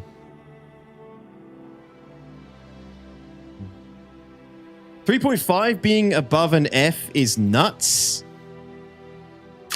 I mean, so we did this yesterday, Crown. You could have argued your point then, but what's your reasoning?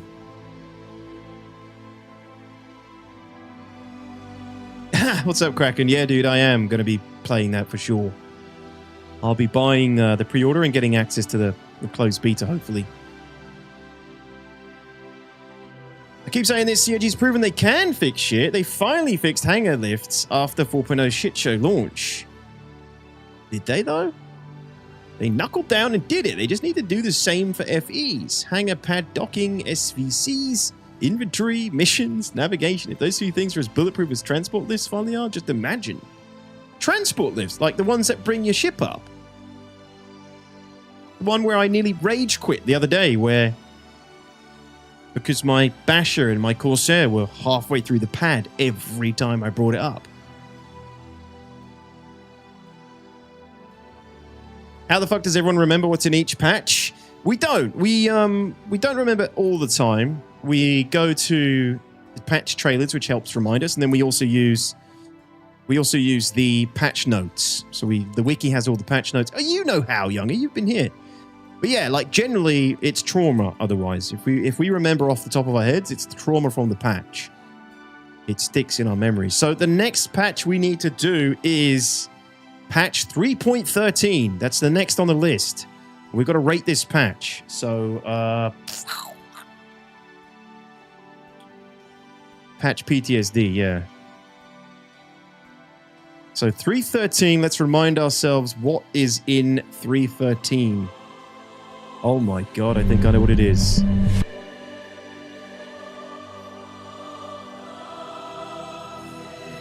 Right, patch 3.13 is April 2021. What was in patch 3.13 in April 2021?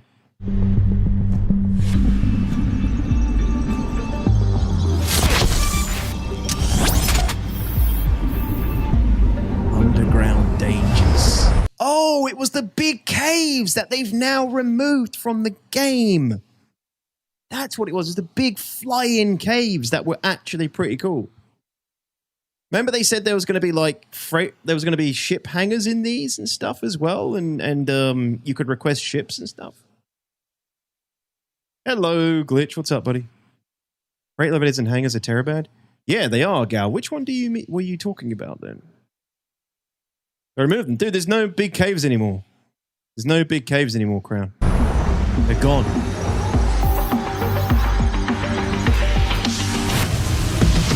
I think it was this patch.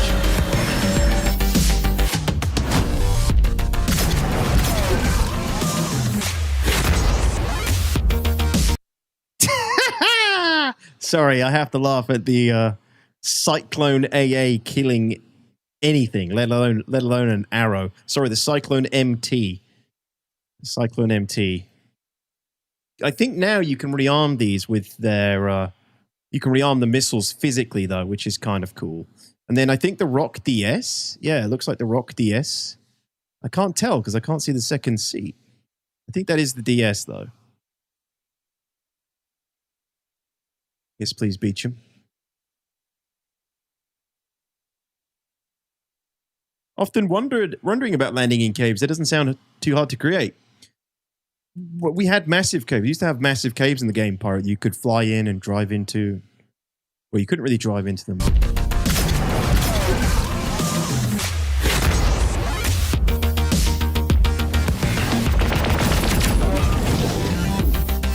Let's hope your execution matches your enthusiasm. Oh, we got the new reputation update, which has already been changed since then. I mean, this is 2021. Ship-to-ship docking. It was the Merlin patch. Merlin docking patch.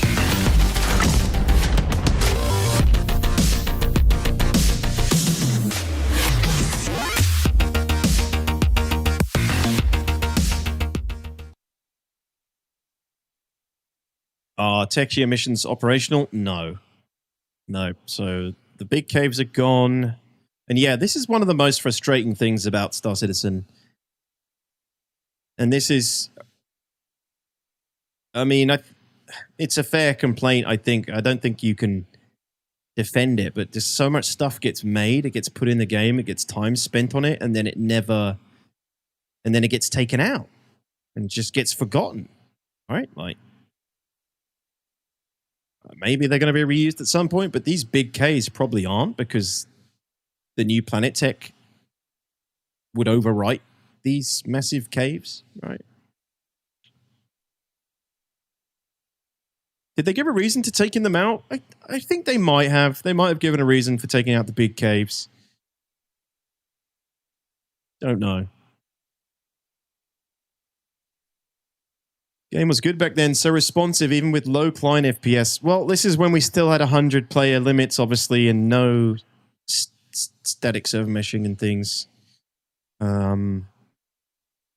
So let's take a look at... So we take a look at the trailer now, and then we just take a look at the patch notes to get a little bit more information. And the rating system is based on 3 criteria. What is the content that came with the patch? How well did the content work? And how well did the patch perform? Those are the 3 criteria that we judge the patch on before we rate it fully. It's hard to remember exactly. Obviously, we can't... Fuck, it was 5 years ago, wasn't it? Unbelievable. It's hard to obviously remember exactly what the patch felt like at the time and how well things worked, but we can try our best. And we can look at the patch notes as well. Known issues. 100 series is missing pitch and yaw and roll. Custom loadouts are reset to default when the ship's name is changed. ATC at New Babbage Spaceport is not allowing the exit or arrival of ships or vehicles to hangars and garages. A player's ship can enter a state where it cannot be retrieved. Oh my god. That's so funny. All the same freaking shit we're dealing with. An elevator in Lawville Spaceport has invisible collision blocking the entrance. Claiming any Constellation variant that's on a pad causes station turrets to blow it up with no crime stat. Oh, 313 was 50 to 60 player caps. Oh. Really? Wasn't 100 players back then. Okay, 317 was the 100 player increase. Flak Magnet, welcome back. How are you doing? Jet lagged and tired, still no 410? No, and I don't know how well it works either because I've been avoiding it, Flak. Kraken's in chat though. Mr. Kraken, he probably has the better idea of how well 4.10 is working. They removed Legacy Cave to prep for Planet Tech V5 as they're not compatible. There you go. So yeah, they're obviously not coming back with V6 either, unless they're baked into the Planet Tech. But we haven't seen anything about it, so probably not, Mr. Kraken. So ultimately, it was like, you know, this is where the complaints of mismanagement come from. Like, who decided dedicating the time to making those big caves was worth it at the time, right? Who decided Planet Tech V5 would be overwritten by V6, so on and so forth. Those kind of things are what people get annoyed about backing the project. Because these things just get so much time spent on them that just goes to waste. I think that's one of the best arguments you can make for, complaining about how long the game's taken to make. Well, a lot of the time it's them either covering old ground or just completely ditching some shit they worked on. How long did they work on hover mode? They literally gave us so many around the verse talking about hover mode and hyping up hover mode. They put it in and it was gone within a month.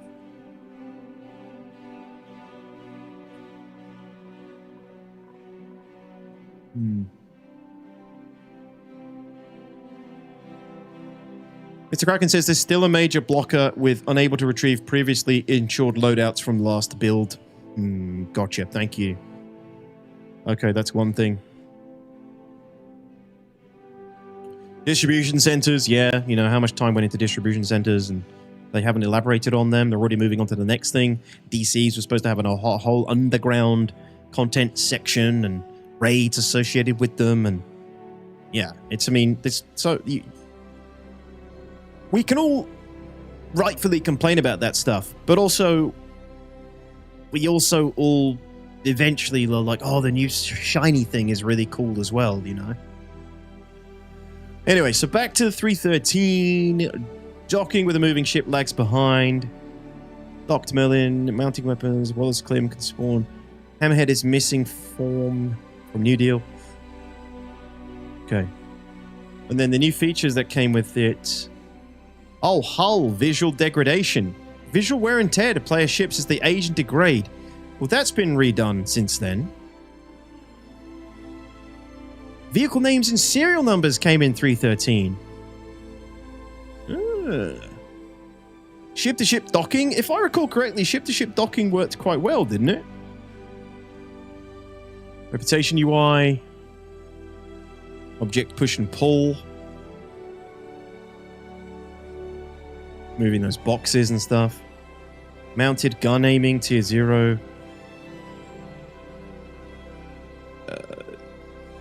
Nothing burger on those. Caves, drive-in and sinkhole caves. New asteroids.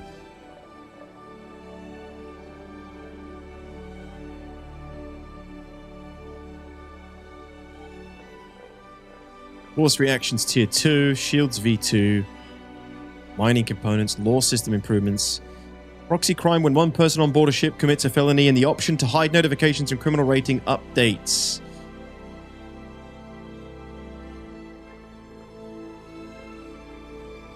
Options to hide notifications and criminal record tracking.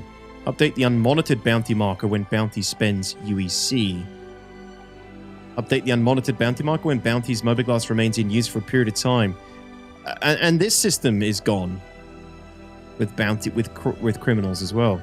Mark will be updated when the bounty destroys the ship or kills a player / AI. Update marker when the bounty dies or is killed. So some of this stuff was added, which doesn't matter anymore.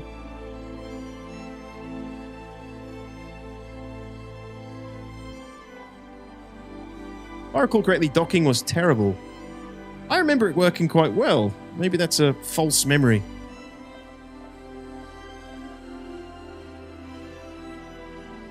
Was it where the rattling med peds or something with the push-pull? Yes. Yeah, the rattling med beds in hangars and things. Yeah, that was one of the first things you could move. Gone with server meshing. Yes, you're probably right. So, hard to say on this patch. You got the FPS cave missions as well here. FPS cave missions. You got the Gladius visual updates.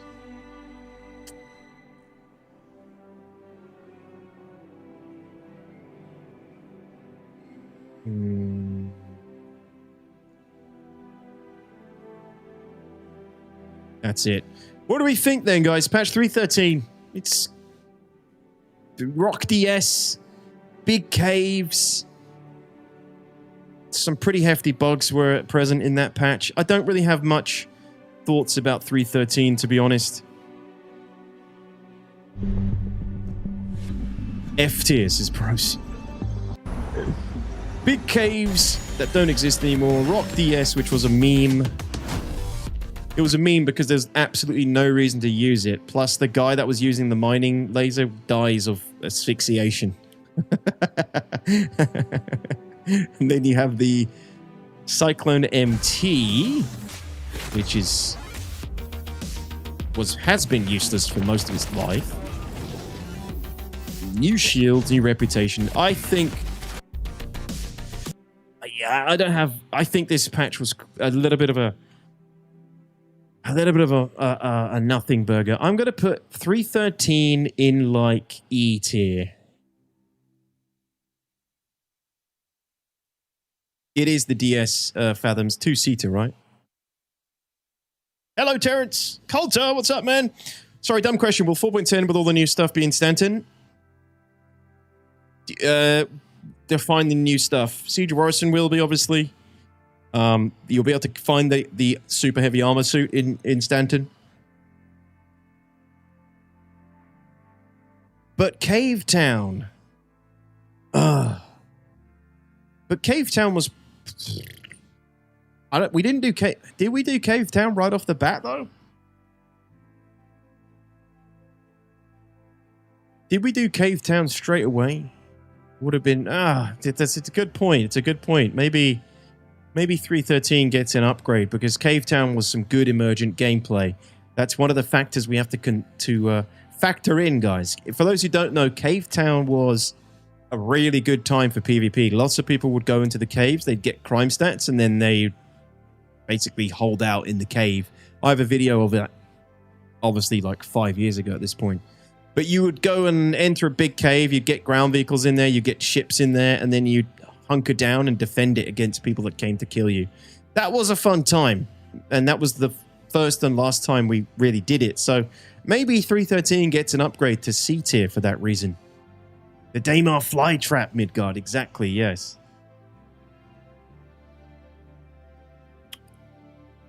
Yep, Terrence, yep. Just missions. I figured it was only a Siege of Orison that was being updated along with some bug fixes. You've also got the Recco Battaglia missions in Nyx, Coulter. Yeah, you got the Recco Battaglia in 4.10. In Nyx. Her mission change. She's an instance mission giver, so she's the first instance mission giver you can go and talk to, have an private instance with her. It's quite cool to see. Reminds you of when we had mission givers in the open world. But a lot of mission givers will probably have that instance tech moving forward. Yeah, okay, so 3.13 gets an upgrade to C tier, I think, because of that reason. That would be cool, Pyro, for sure. Yeah, underground cave systems connecting all the places so you can move around in Pyro. That'd be nice. By the way, this is great content about all the patches. Love it, man. Oh, no worries, man. I'm glad you're enjoying it. It was just a silly idea I had because I'm not really playing the game at the moment. I'm taking a break from playing it.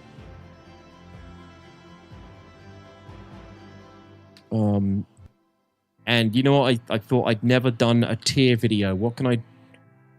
Like, I'm not going to do a ship tier list. Everyone's done one of those gun tier lists. Let's do a patch tier list. While everybody's melding over the state of the game, let's remind ourselves where we are with all these patches and where we've come from. To some degree. All right, so patch 3.14, guys. Welcome to Orison. 3.18 is an instant S tier, Eli, yes. Let's do a tier list. We'll do that next. Pretorax.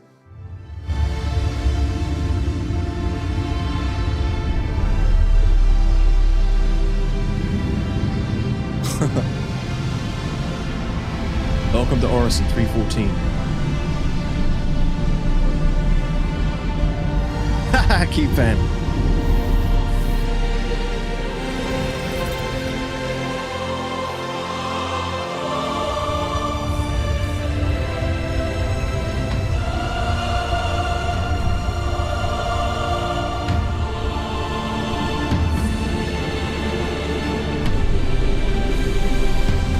God. It's beautiful.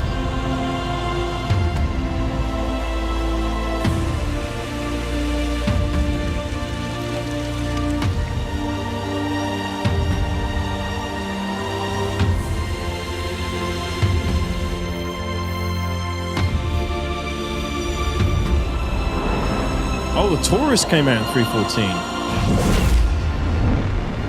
Wow, it's been out that long. I feel like it's not been out that long.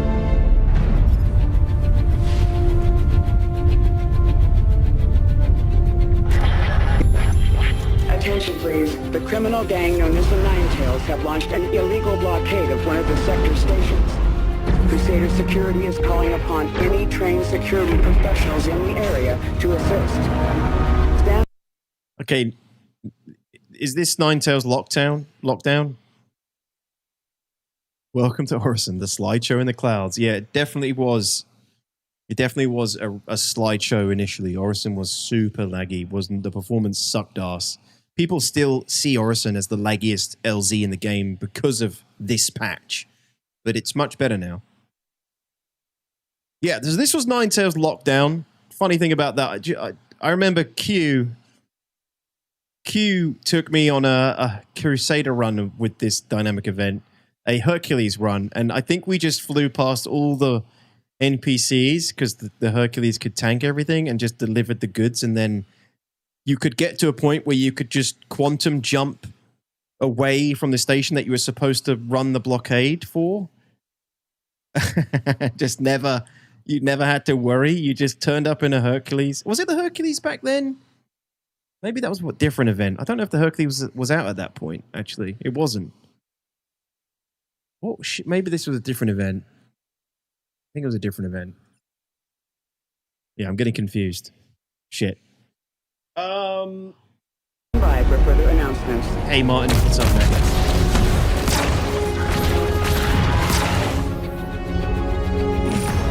What event was that then that I'm confusing this way? Oh, we got the power triangle in 314, which is now gone. Another piece of development gone, wasted. Boom, roasted. Boom, wasted. Yeah, that was. I mean, it's not totally wasted because under the hood we're ultimately still getting like a form of this, but this isn't the interaction you have anymore. Missile locked.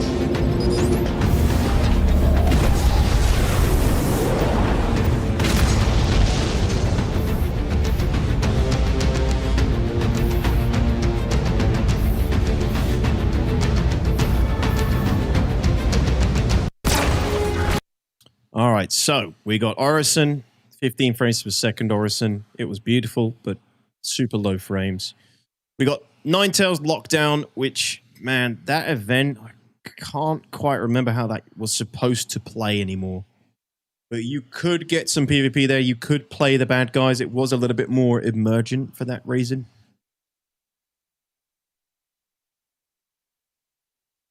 You can see C2 flying under in the beginning. Okay, so the Hercules was out at this point then.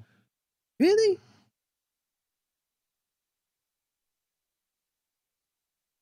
When did this patch drop?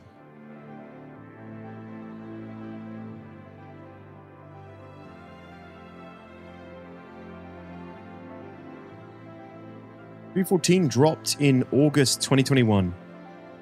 Exactly 5 years ago at this point. Missile locks also gone. Yep. Hey, Flair, what's up, dude?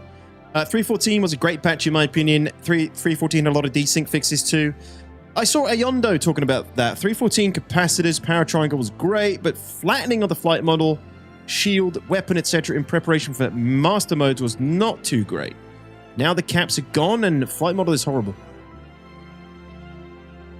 Was this the one that they flattened the shield and weapons, etc.? I thought that was later on. That was 323 or something, wasn't it? 322? Or was it? No, I think you're right. This is when it started, like the flattening of I think this was when it started. The flattening of components and weapons. Yeah.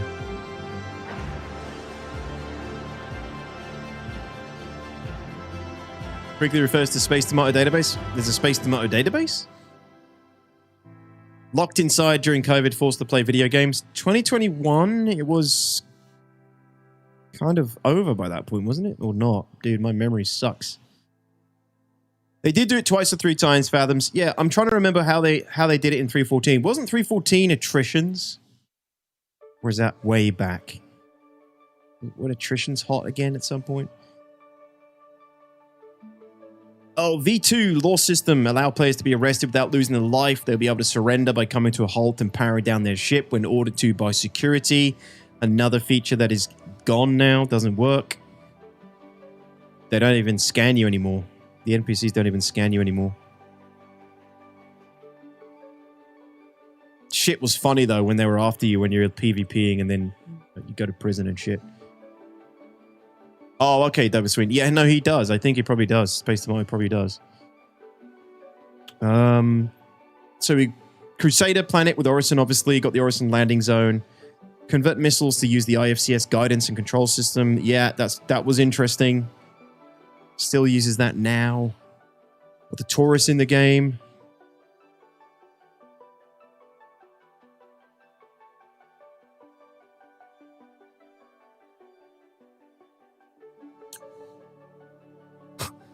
Some pretty hefty known issues.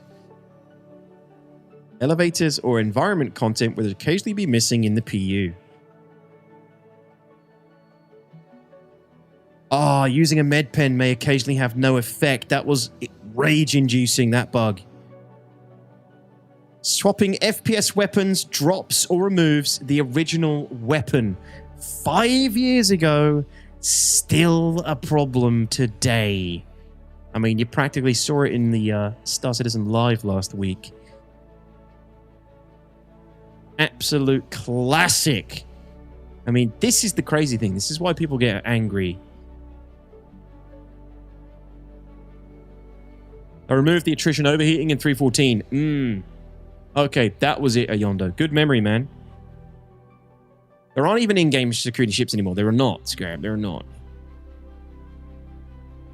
Player became unable to open a hammerhead turret doors. Constellation Andromeda Copilot unable to target while in missile op mode.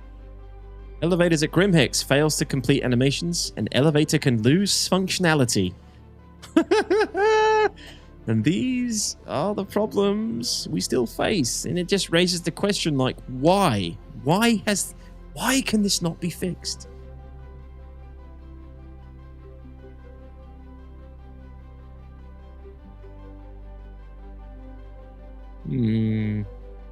Occasionally, the quantum drive may start spooling with no known cause. Oh, another bug that will not go away.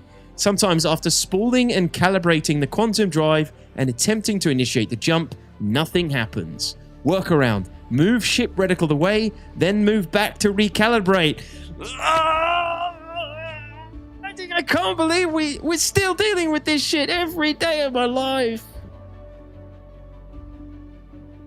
Unbelievable, man. This was a known issue in 314 in 2021.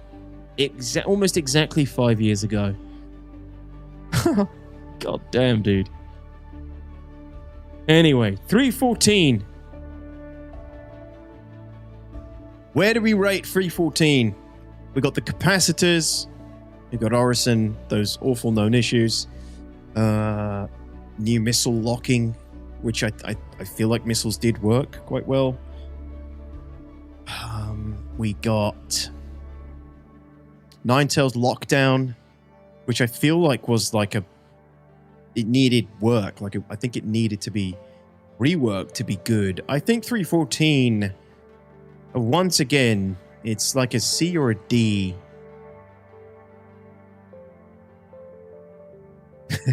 Flair. Well, I mean, that's why we're here, Flair. Orison kind of makes it above C? Because remember, the three criteria. It's what content arrived in the patch, how well did the content work, and what was the performance like. So the content that arrived was Ninetales Lockdown, Orison, that was it, I guess, ultimately.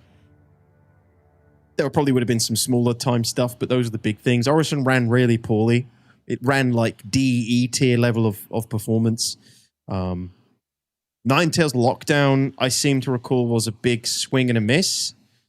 But then they made some changes later down the line, which made it a little bit more enjoyable. In fact, give me a second here.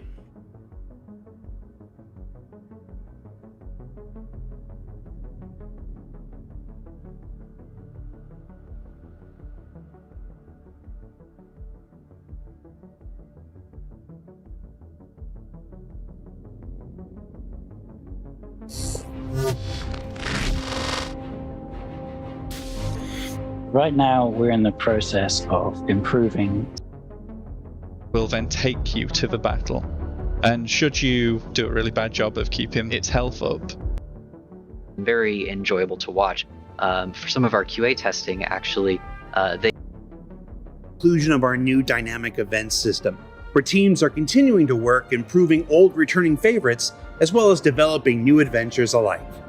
And yeah, we're going to talk about Jumptown 2 when the time is right, don't you doubt it. But before that and up next, it's sprint report time, so let's get to it. For whatever is causing that, continue the lock. Next dynamic event is going to be Ninetales Lockdown. In Ninetales Lockdown, the Ninetales criminal gang is going to lock down a space station under the control of Crusader security, and both sides will then recruit players to help them to either end or continue the lockdown. That's actually going to allow us to do some really interesting stuff with combining PvP and PvE content and seeing how you all kind of interact with each other. And right, so I think, if I recall correctly, there was this massive, again, big uproar about putting PvE and PvP players together.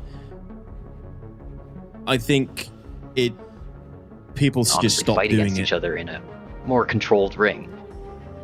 Ninetales basically breaks down into 4 phases. In the first phase, which we call the prologue, we're basically trying to get players online and let them know that something is about to happen. Eventually, after phase 1 has been running for long enough, it kicks into phase 2. In phase 2, Crusader is aware that something is causing a quantum blockade around a station, and is making it so that it is quite dangerous and time-consuming to get to and from that station. They recruit players to protect ships that they will send out to scan for whatever is causing that quantum blockade. However, on the other side of things, Ninetales is going to be recruiting to have players go and destroy those ships, and seeing those two sides kind of collide with each other is where we're hoping to get a lot of the interesting gameplay in that stage.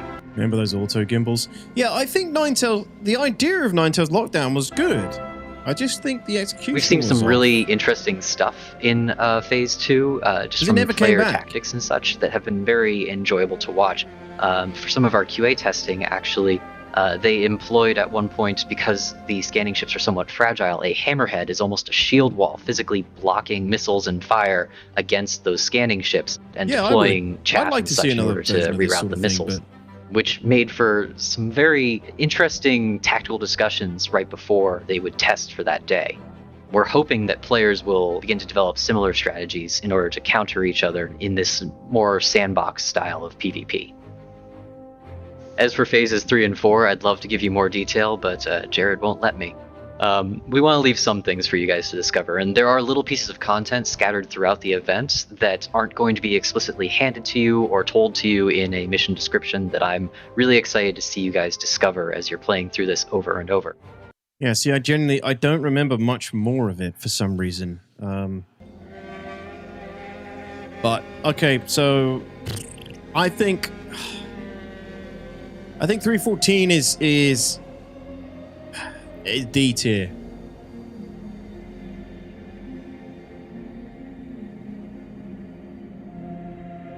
Lockdown just became a super trade route since the lockdown station needed an ungodly amount of med supplies. Yeah, couldn't you just get like mega rich off it? Because I remember if the Hercules was out by this point, which I don't think it was. Hercules, Starlifter, release. Oh, it was out. It was out. My bad. It came out in April 2021. Sorry for doubting you guys. Sorry. It was out. So I remember running Ninetales Lockdown with Q from Q, the streamer, you know, the Carbon Tales, Girl and Pigtails, those guys. Q was cheesing the thing. You could basically come to the station that needed the supplies, fly past everything that was blockading it, and then fly into the hangar, sell the cargo, fly out of the hangar, and then just beyond the station, like perimeter, you could then just quantum jump. You never had to worry about fighting through the blockade. With a ship that was tough enough, you could just fly through, sell the thing, fly out. And I remember people making millions because you could just bypass the blockade. Yeah, Perosi, that's right. That's right. So I'm going to put 314 again in D tier. We don't have any F tiers yet.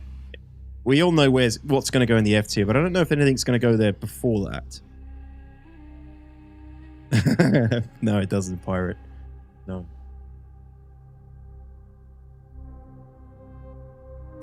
XLB, what's up?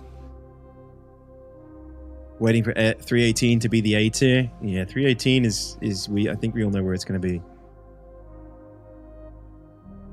There were long queues to sell your medical supplies there. Yeah, yeah. And again, so much work put into these things, and then we just don't ever see them again. I think, again, it's like, what is going on? So that is 314. It's a D tier, and then 315. What did we get in 315? Thank God we got patch trailers now, because we were just going off memory in the early days, the early patches.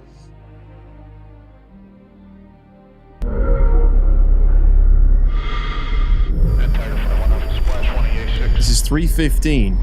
Deadly consequences.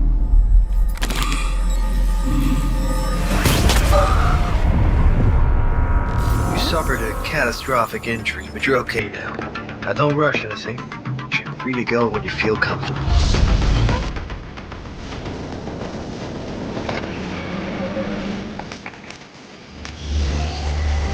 Okay, we got the injury system.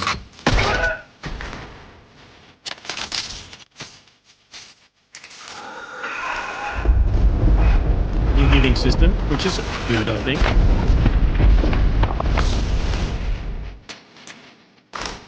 Oh, we got looting in 315. Did we?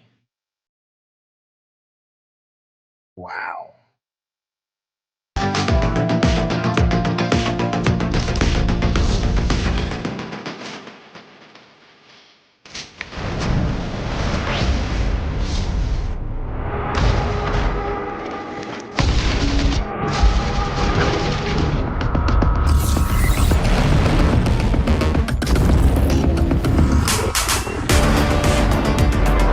Oh, it's the A2 bomber patch. F tier, F tier. The freaking. This is PTSD from the A2 for sure. Like, oh, I mean, this was fun to screw around with in the beginning, but this was the end of any kind of ground gameplay for a long time.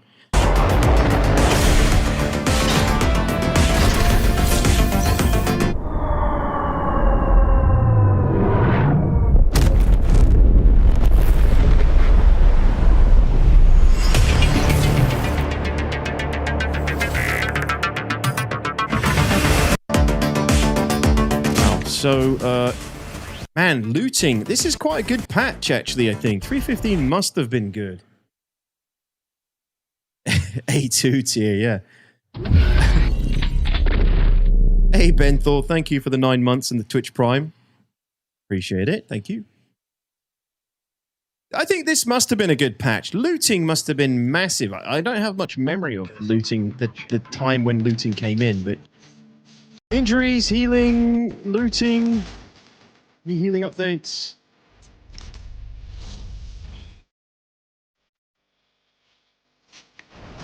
I think this was a big patch. I think this was a good patch. Attack and defend missions, bunkers, ultimately. So so the 400i wasn't in yet. And then the A2. Yeah, I think 315 was a good time to play the game. I think we did a lot as a group, a lot of group stuff. Looting was obviously a big thing for the game. Let's take a quick look at the patch notes. What did the patch notes say? The patch notes say... Computer says no. Addition of new death and healing mechanics. Loot generation. Implementation of dynamically generated item crates on planetary surfaces and landing zones. Personal inventory. Players now physically store weapons, gadgets, consumables, healing items, and more on their person and in vehicles via backpacks, pockets, and containers. It utilizes the new eye catch for persistence wherever players travel. All inventory items are tracked with the Knickknacks app, which is now kaput. New missions focusing around FPS combat, including assault mission, defend missions. Added the 400i multi-crew explorer and this A2 Hercules. Orison V2. Doctor Nurse AI behaviors.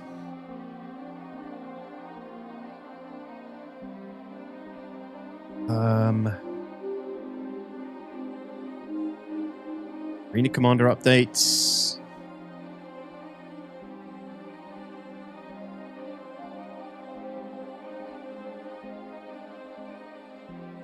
What? We didn't even have the Redeemer yet. So we got the Redeemer in 315, so...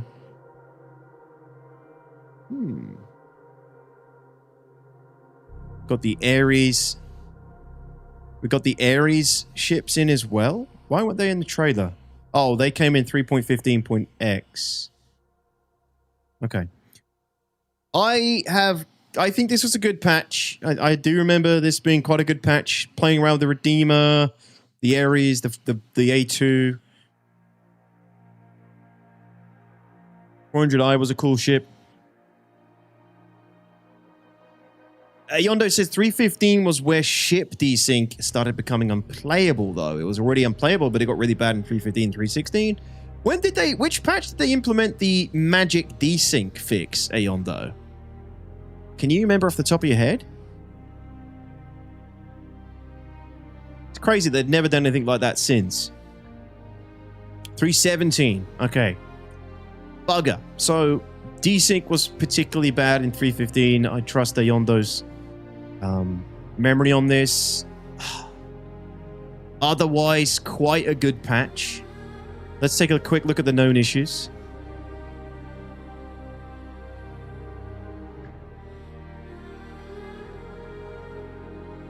God, this is crazy to even say out loud now. With this upcoming change, players will now lose all items equipped to their character upon death. These items include from the Pledge Store, including These items include items from the Pledge Store, including subscriber items. We're currently looking into different solutions for this, but for 315.x, be warned that if you die with sub-items, you will lose them in-game. They will be not removed from your account.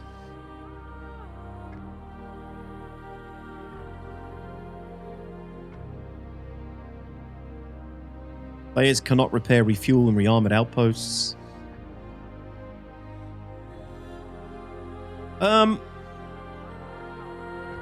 Not crazy known issues. I think this was probably a pretty damn good patch, but the desync drops it down a little bit. So I reckon 315 goes up to A tier, but maybe the desync drops it down to B tier. So the content, the performance of the content, how well did the content work, and performance of the patch. The content was good, looting was crazy, full loot PvP, you died and you lost all your shit and you could be looted. Plus you could go out into the verse and loot and find things, big stuff, that's big stuff for content. Injuries and healing was good stuff. You got the A2 and then I guess the Ares and stuff like that later on in the patch as well. A2 is a bitch. That almost drops it down, but it was fun to play around with. Big explosions. I generally just remember 315 being quite a good patch as well, but I think the desync will drop it down to B.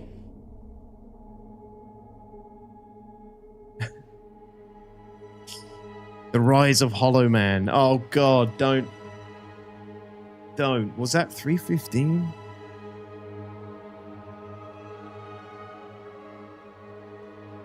Yeah, when 317 made the desync change, it was crazy how close you could get. Yeah, Kara, I agree. Nixax was horrible to use. I never used it. The good old days of Lost, Eric. Fear of the A2 takes it up 0.5 points, though. I freaking hate the A2, what it did to ground gameplay, but its power and sheer spectacle was cool initially, but I think 315's a B tier, guys. It's a B tier. 3.7 is there because that was a very good patch. Playability, desync, stability, one of the most stable playable patches ever in the history of Star Citizen. At 3.6, I can't remember why we gave that A tier now, but it's there for a reason.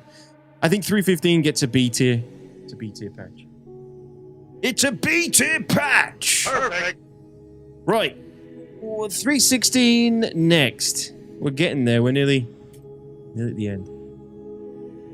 Oh, 3.6 was hover mode. Thank you, Perosi. Yeah, hover mode was good. Good shit. That's why it was high up there.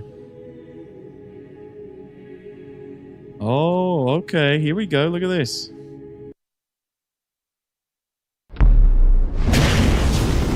Alpha 3.16 returned to Jumptown.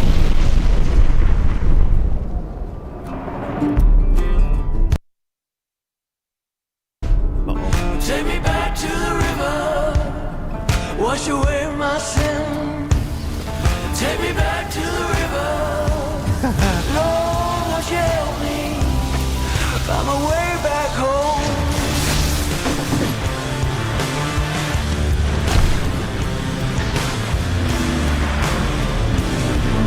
Uh-oh, Chrome's got a memory leak.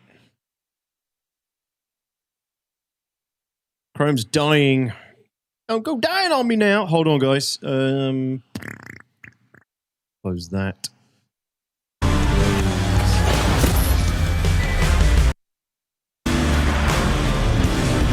All my internet's dying.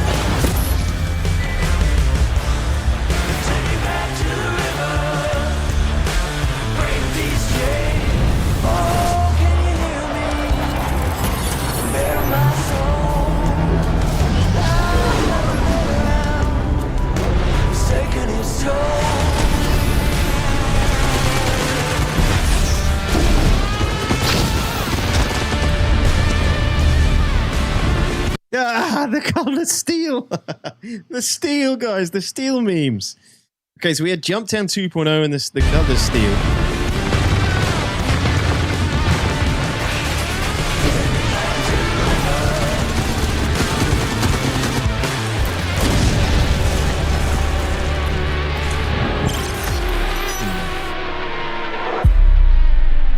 Right, well, 3.16, Jumptown 2.0, there was definitely a lot of fun had. So you had these missions as well where you go pick shit up from the derelicts and they implemented proximity mines or trip mines. Area 18 got a hospital. Gravlev rework 269. Jumptown 2.0, Cutlass Steel. Friendly A2 inbound. Yeah. And again, that was the problem. And again, this was the problem with the A2, guys. It ruined things like Jumptown. You got the spectacle of somebody dropping a goddamn bomb on your head and on the outpost, but it just killed this kind of gameplay. Because it's completely inconsequential to get one person inside of a gigantic tanky bomber and drop a game-ending bomb on a group of people who put, you know, the effort into running any kind of ground operation in this game. But we did freaking try, and we did spend a lot of time doing Jumptown 2.0 when it initially arrived. But it isn't, you know, in my opinion, like,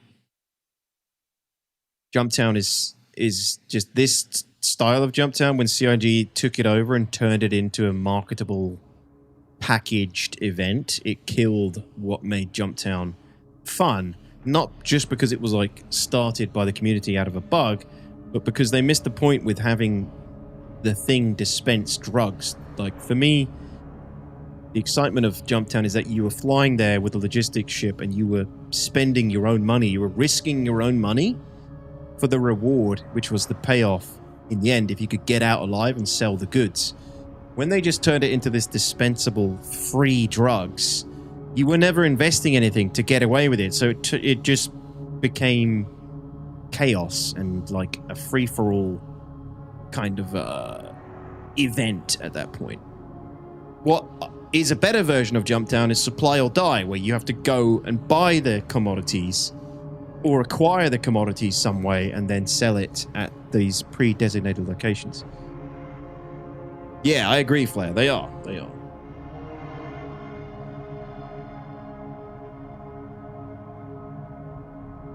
Don't know, Ghost. I don't know why it doesn't. I don't know why it doesn't come back anymore. It's another one of those things that might be dead with server meshing. Younger Games says, some of my finest work this was. What did you do on this then, Younger? The conga lines, exactly, Kappa. You got the conga lines. Oh God, we've got to watch the best Star Citizen video ever made.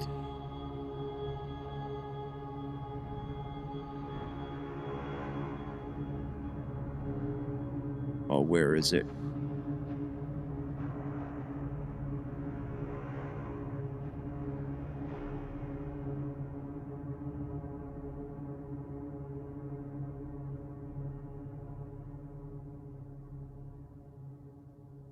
Oh, I will...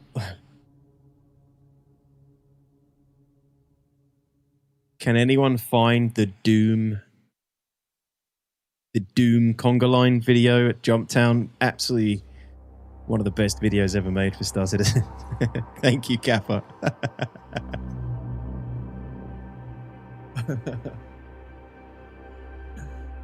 Oh, God. This is so funny. So, yes, the conga lines were a problem, ultimately. So, Younger says, I chose the new locations for Jumptown and put them in and made the event work again. Well, I'm sure there are plenty of people here, including myself, even though I complain about it, you know, but we all had tons of fun at Jumptown 2.0 because we're all desperate for that kind of gameplay all the time, right? So we'll flock to it regardless. But yeah, it was a good time. Skylord, what's up, man? There was plenty of gameplay. I got a few videos of us doing stuff at Jumptown 2.0 as well. But again, because of the nature of the way that the drugs are just dispensed, they're free. No players are investing anything. Therefore, there's no risk. People formed conga lines. So basically, people would turn up to Jumptown and they would organize a friendly version of what is ultimately supposed to be a fight for drugs. Because it's a sandbox, it's a multiplayer game, and people can play it however they want. Some players organize big friendly lines where they'd queue up and take the drugs in an orderly fashion to go and sell elsewhere. Even talking about it, it makes me laugh. It's such a stupid concept. It's such a silly thing to do. How desperate were people for credits? The credits, getting one box at a time isn't even that good. Like, goddamn, you could do anything else. Anyway, this guy turned up at one of these Jumptowns where they were doing a conga line, and he slaughtered everybody. He slaughtered everybody and put Doom music to it. It's fucking funny. Oh, Jesus.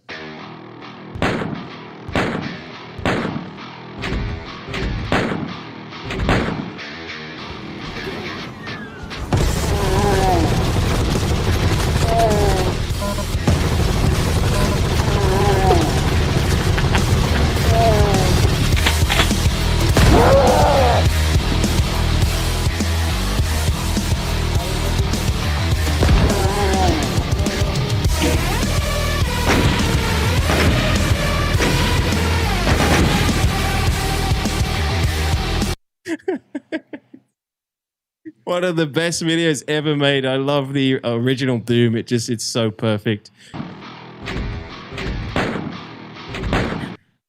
The difficulty modes are so good. Choose difficulty. I'm too young to regen. Hey, not my gear. Nerf me plenty. Ultra desync. 30k nightmare. Oh, Christ. Absolute perfection.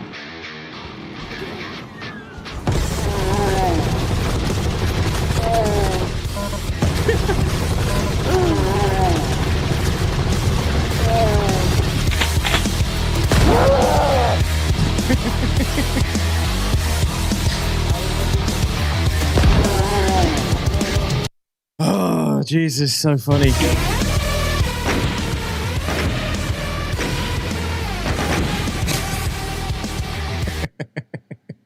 So yeah, these guys basically were just they were all there, just forming an orderly queue and sharing the money, sharing the drugs, which is perfectly fine. That's what makes these open world games fun, right, and interesting because you can play them however you want. But you can also have a guy turn up and not play by your rules and decide to kill everybody. That's the beauty of the open world, right? So look at them. They're all in an orderly queue. There's like 6 of them, plus the other guys are taking the drugs out to their ships. They're all in flight suits, so they're minimizing the risk so much that they don't even have to risk losing anything if they die. They're not even coming prepared for a fight. They're just turning up for free stuff. Anyway. I think for this video and this reason, this patch goes almost S tier. There was that one guy that was drunk detox while grabbing a box. What, like in a like, actually? Send your DM, found only the Reddit video link. Okay, Cap. The best SC video to come from this period. It seriously was. It's one of the best SC videos ever. It's so funny. All right, so patch 3.16 had Jumptown 2.0. That puts it pretty high up. It also had... Oh, we're on the wrong one. It also had the Cutlass Steel. It's got big meme value. Not a lot else, though. I think Jumptown 2.0 really helped carry this patch. This was December 2021. It's such a thin patch for that reason, for being December. I wonder why.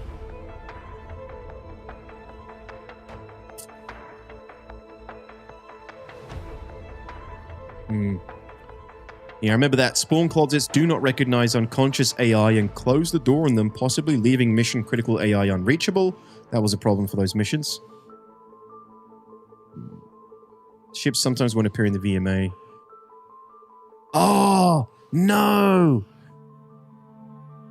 Laser repeaters can directly damage ships through shields. This was the shield hole patch.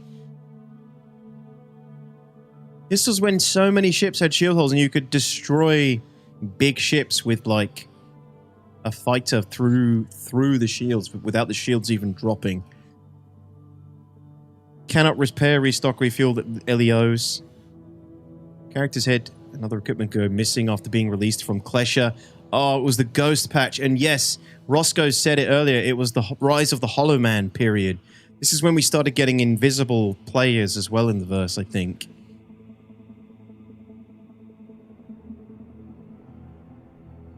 Man.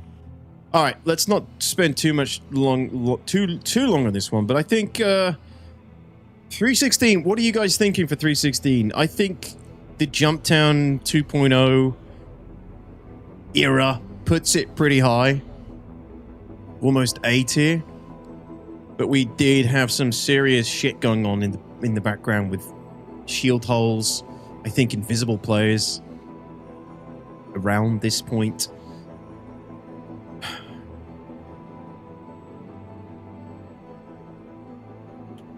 Yeah, I think Kappa might have linked it to me, iPrince.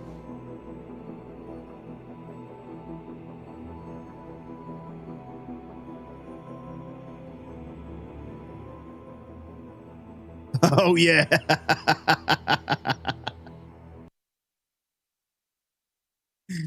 Lyria, Paradise Cove Jumptown event.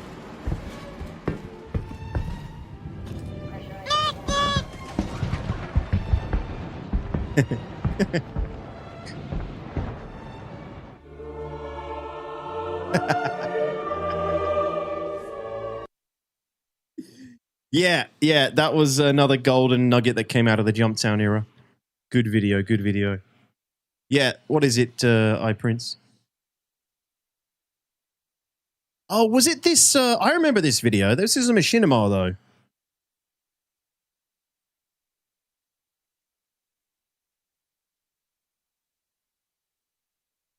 though. It also might.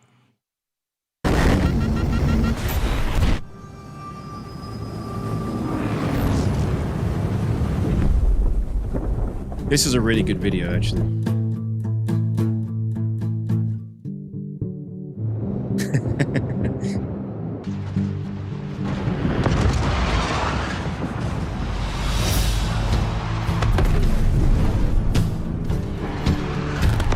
Oh, dude, my Chrome is killing me.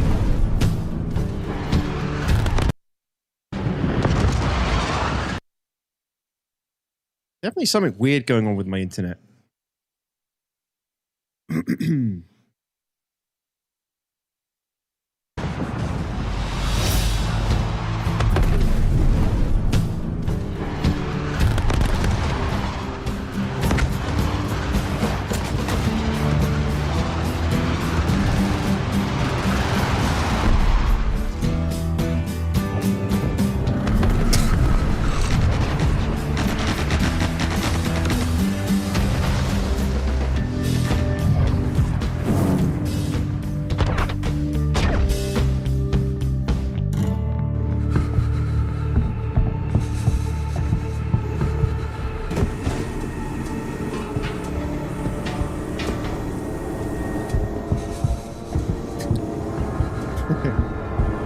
No, don't buffer.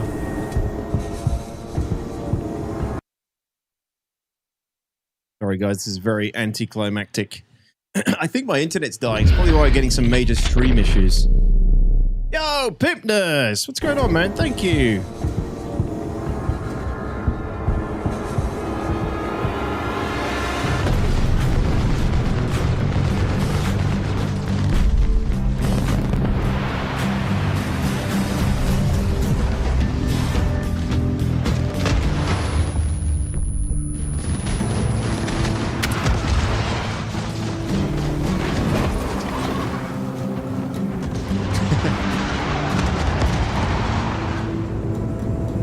Absolutely brilliant video that is. Very well done.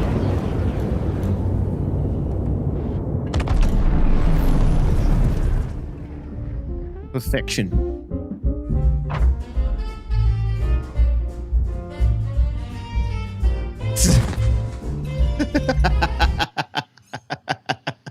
Absolutely brilliant. Absolutely brilliant. Okay. So 316. I think A tier. I think A tier. Yeah, we ain't. Is this Charlie Sheen? Yeah, Space Sheen.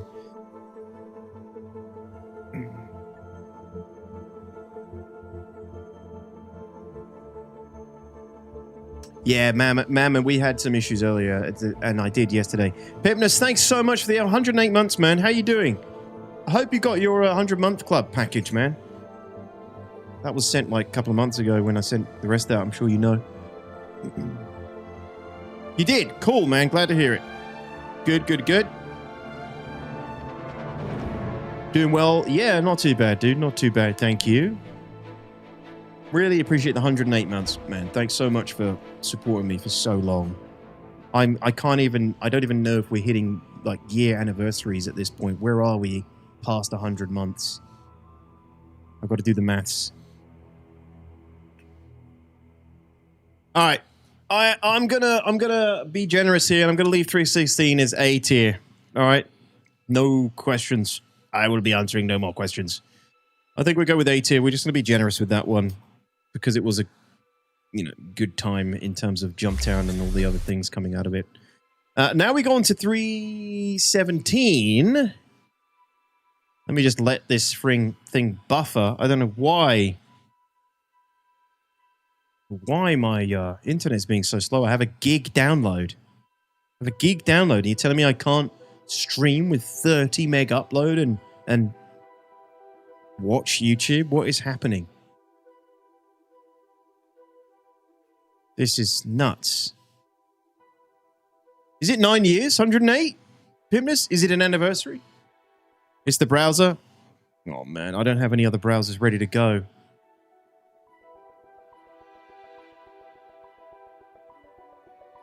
I am YouTube Premium.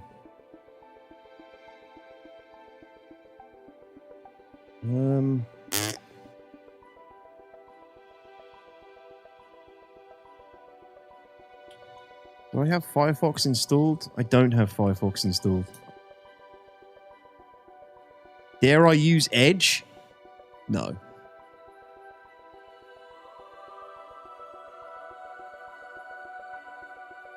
Might be your ISP throttling you?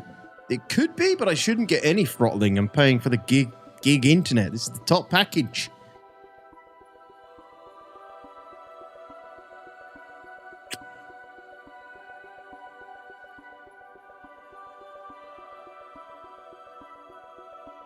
Yeah, crazy. It's just not even loading the video anymore.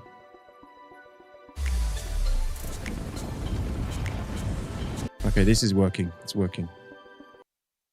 317, Fueling Fortunes.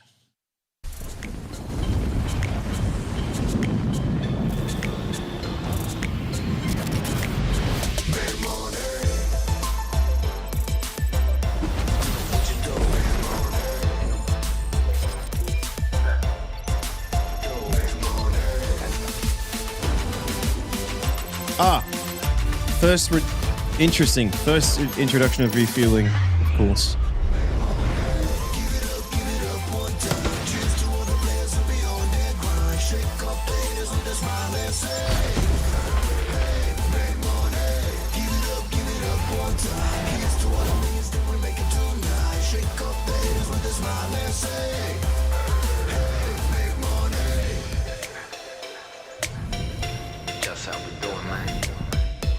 And it's dying again.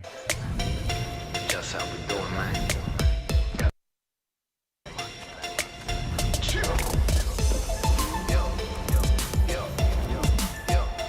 Oh, hello came in.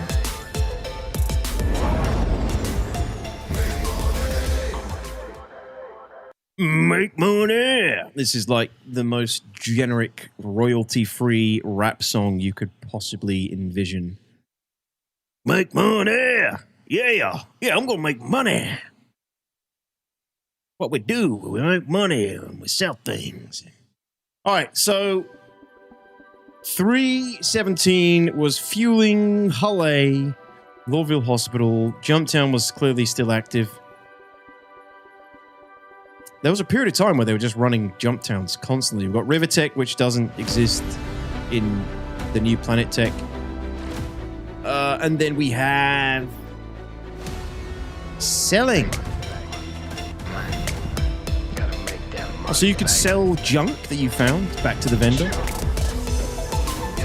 In the Hull A. Okay, interesting.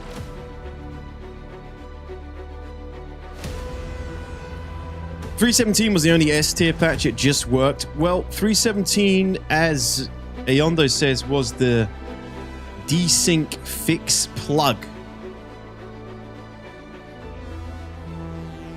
which allowed you, for the very first time in the game, to do this. Shut up. Formation Fly, Moist Noodle, Ayondo, Canatees. I think I'm saying that right. Yeah, it only worked for flight, though. FPS wasn't really changed.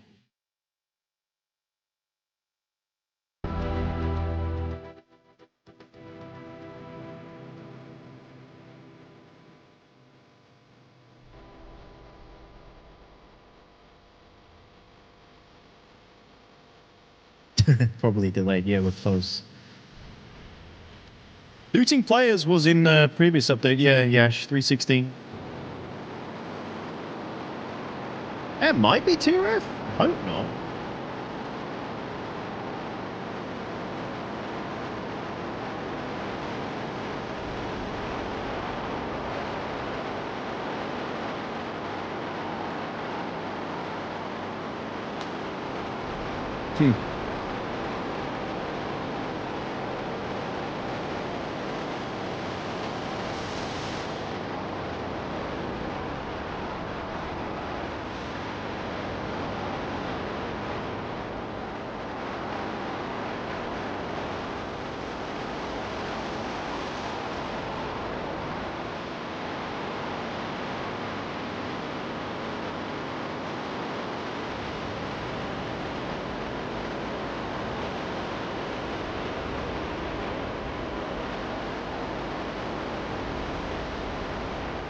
So you couldn't do this until... You could do this, but it was just risky. You would often just explode or hit each other, even though on your screen, it didn't look like you were close. I mean, you were close, but not that close, right? But then they I don't know, to this day, I don't know what it is CIG did, but they just did something which suddenly greatly decreased the desync between ships. I imagine it was some strange band-aid that they can't ever do again. Yeah.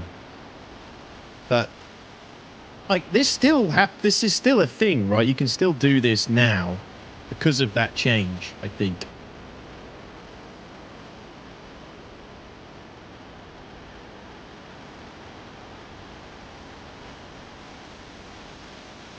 Detox, you're exposing whoever the program manager is for environments. Cave Tech dead, River Tech dead. None of it works in V6. And again, this is what I mean by, like, you know, people get frustrated with Star Citizen because there's so much stuff that just gets developed, that just gets dropped and never used again. Imagine potentially how many years that is combined of time that's gone into stuff. So 317 did get all that stuff, and it got the desync buff. It got the desync buff. That was April 2022. We got ship-to-ship refueling, which was basically like, didn't mean anything. There was no AI that you could refuel at that point, and players didn't need refueling.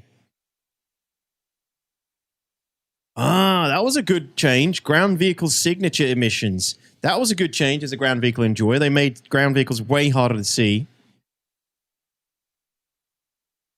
Oh, this was the shield bubble change as well. Converted heavy fighter and larger ships with size 2 shields to have front-back shield faces instead of bubbles.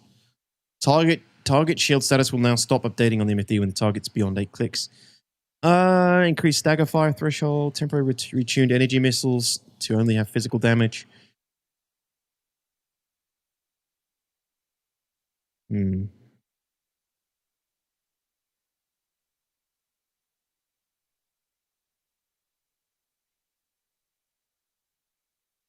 Increase the chance of injuries occurring.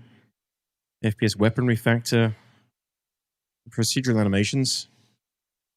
I think this was probably quite a good patch. Got the keybind ATC landing. That was nice. Didn't have to open Mobiglass anymore. Desync improvements.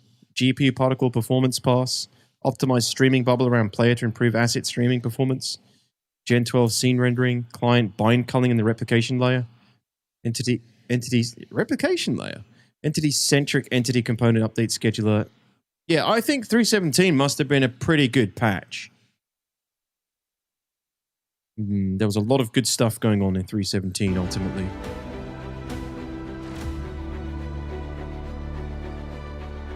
No, that was 316. Added the A2 yellow.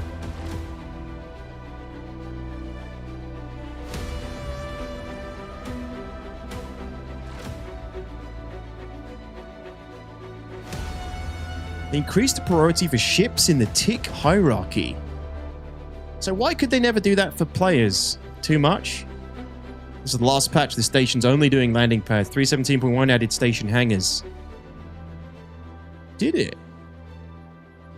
Truck stops didn't have hangars? but that is how product development works. Yeah, but at some point they've got to. At some point you'd think there'd be some sort of more solid outline, right? At some point, you think they would stop doing that. Also, 317 lasted like almost a year too. Did it?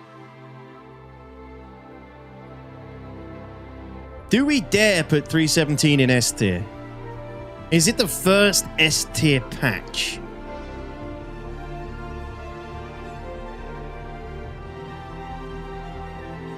Do we be generous? We need to put something in S tier. There needs to be some sort of baseline in this tier list. S tier is looking pretty empty. I know it's Star Citizen and patches are hard to ever be S tier, but it was pretty good, I guess.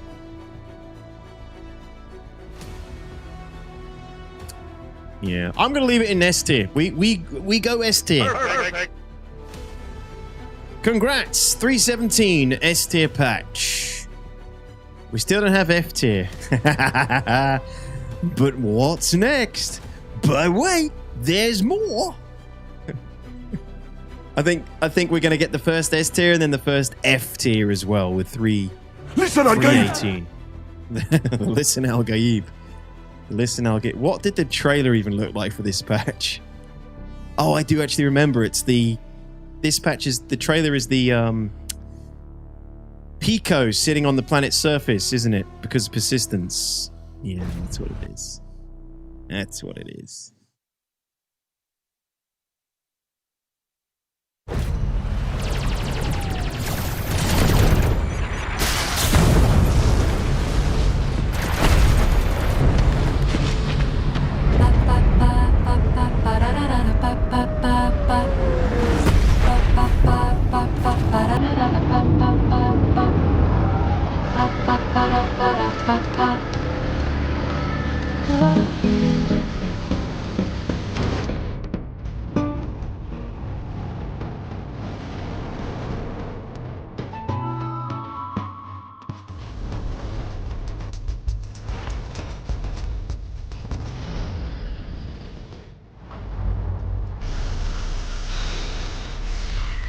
Oh man, salvage came in 318 as well. Oh, and we got the crypt. What's it called?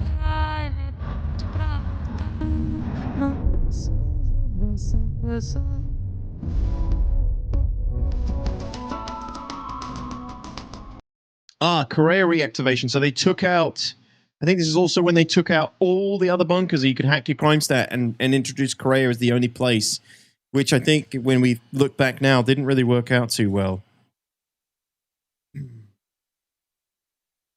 Hey Maximus, what's up Ben?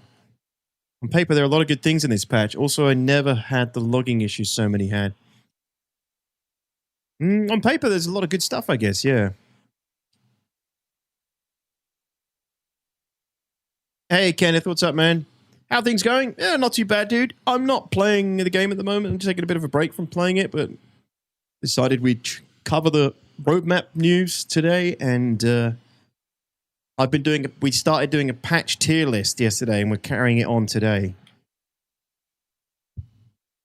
Yeah, to a point, but you will always work on stuff that could get binned or replaced. It's part of the cycle and it might well improve things in other ways, even if it's just figuring something small out.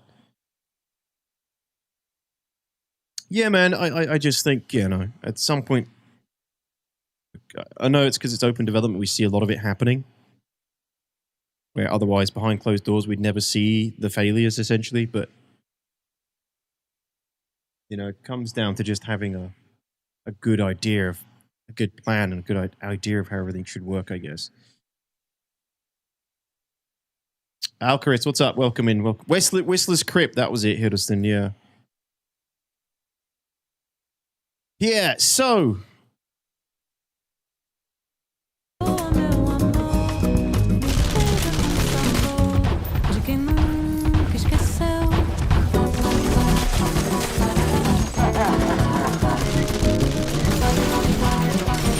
Oh God, does this exist anymore at Correa? This whole sequence? I don't think it does. Hey, Feudal. What's up, man? Always interested in Stutterism, but can't get in on Xbox. Love your videos too. Oh, thanks, Ben. Appreciate it, man. Welcome in. Hello, hello. Oh, thanks for watching, Al Chris. Appreciate it, man.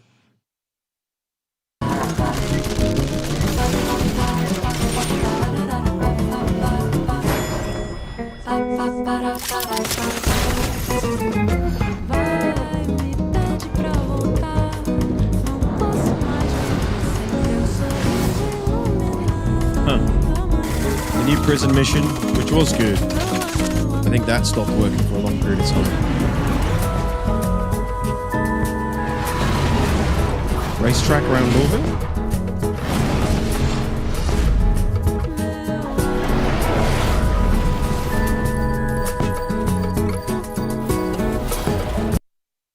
God, there's actually a lot of shit that went into 3.18, and it gets consistently shit on as one of the worst patches ever. Overshadowed by this. Persistent entity streaming, I think, was the big problem, wasn't it? Cargo systems refactor, salvage, new derelict settlements, SPK update, prison gameplay, racetracks.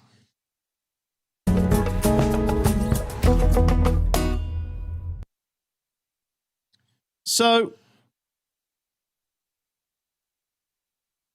what was the biggest problem with 3.18? Daylight, that sucks.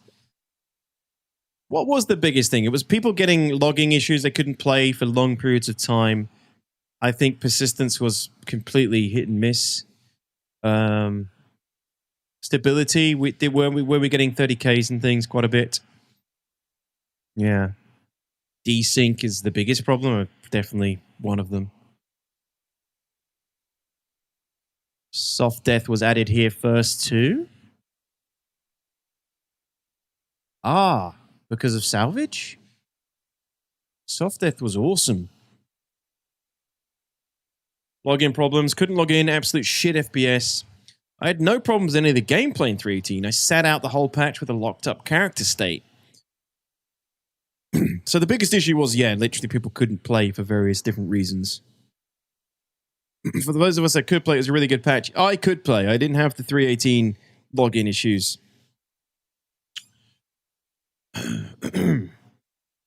So what else came in?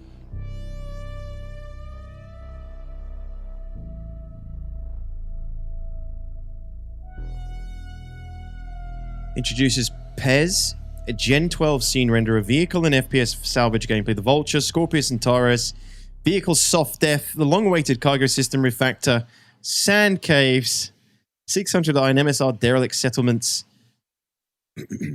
SPK activation and new racetracks. Yeah, I mean, this was a big, big patch.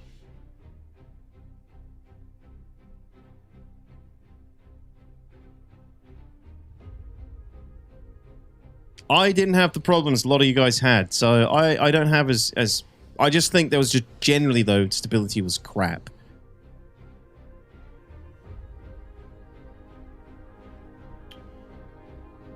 Trams are out of sync with station timers, causing trams to overlap or not appear on time. That was funny. Elevators and trams are jittery during transit. Yeah, this was when you could fly off the map with your Microtech shuttle, and you still can. Players may be occasionally unable to exit a ship's seat. Cargo may be invisible in multiple ships after being purchased.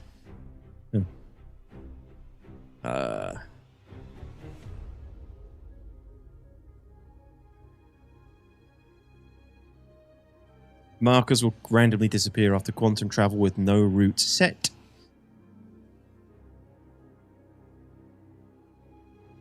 Physicalize cargo to 0. Refactor the ship cargo system allows both found and purchased cargo to be picked up, moved around, and placed into the cargo grid of a ship. Cargo system has been completely rewritten, and with this refactor, the cargo boxes that you see in the ship are actual individual boxes which can be added to 1, 2, and removed from the grid via the use of a tractor beam and snapped to the grid. So this must have been great for piracy, wasn't it? There's just so many other things surrounding this patch that didn't work well. Vehicle soft death was amazing, was fantastic when that came in. A lot of good things came in this patch, but ultimately overshadowed by performance and literally people being unable to play.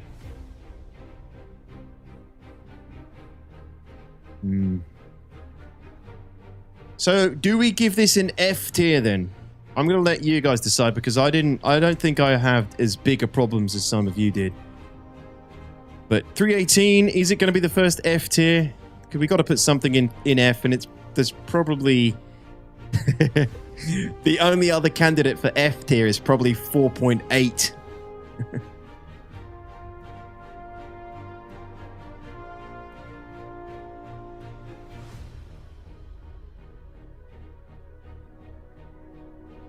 Kenneth thinks it's F, D, or E. D! Everybody's been saying this is an F tier from the beginning, and now you're having second thoughts. You're buckling. F it, says Flack.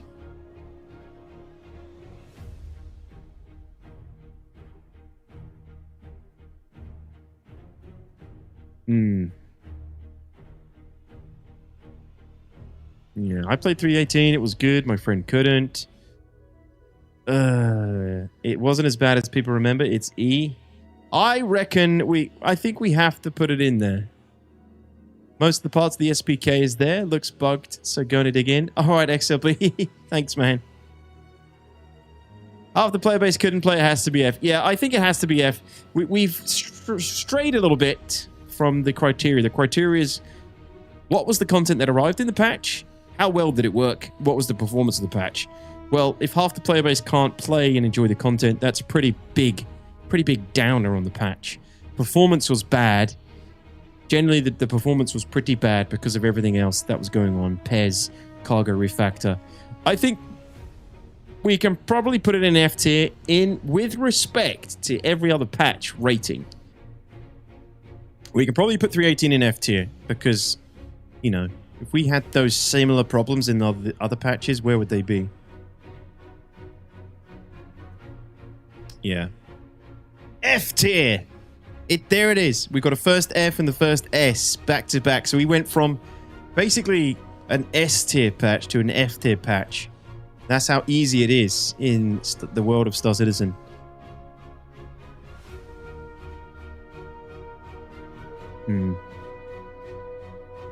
Okay, so 318 gets an F. But I don't remember 319, probably because it's been so overshadowed by 318. But what was 319?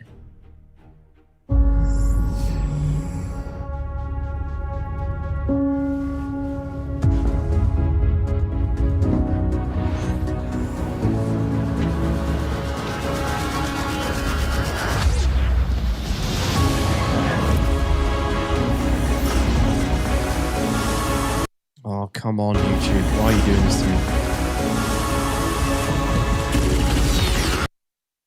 It's crazy. Yeah, it's definitely dying, guys. It's dead, Jim. It's dead, Jim. Let me, bear with me. No, hold, you stupid thing. I definitely think my Google Chrome is dying, but if I close Google Chrome, I lose the tier list. It's not saved.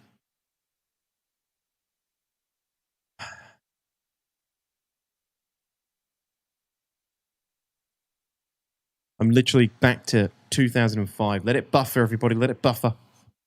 Let it cook.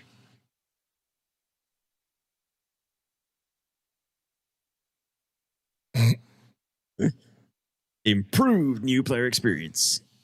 My baby. 319 was a good patch for stability. 319 still had some 318 issues, desync, etc., but more could log in. What a save. Steam's a browser? Really? Zurich.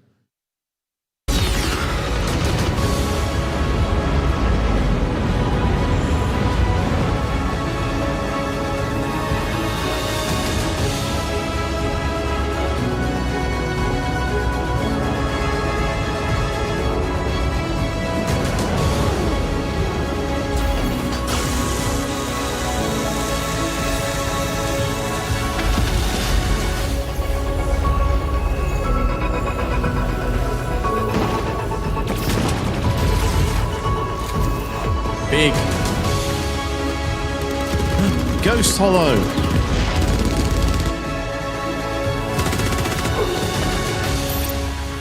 God, we need Ghost Hollow back. Man, it's getting cooked. Even at 720p, this is wild. Yeah, my internet definitely got something wrong with it, guys. I'm sorry. Sorry, this is amateur stuff here.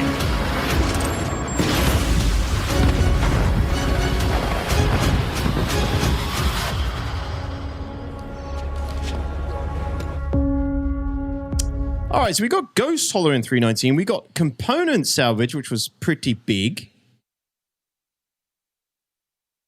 Lawville City upgrade is something. New player experience, I don't even remember what that entailed. I think it was the tutorial you got. And Invictus 2020... Invictus 319. Right. 319. And...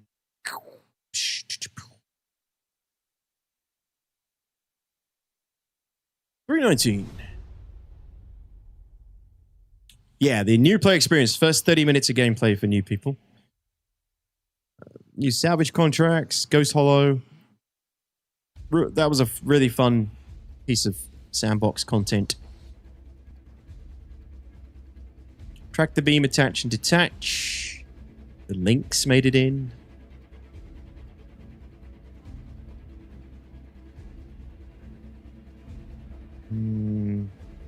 Ships can explode from collision with invisible asteroids.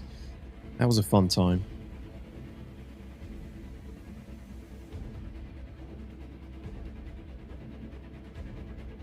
Players cannot see partied player ships when quantum linking together. Not too bad. Nothing here that's too bad, to be honest. I think 319 was probably quite a good patch. Ghost Hollow was a fun time. A lot of fun had there. Being able to switch out weapons and things was quite nice, physically.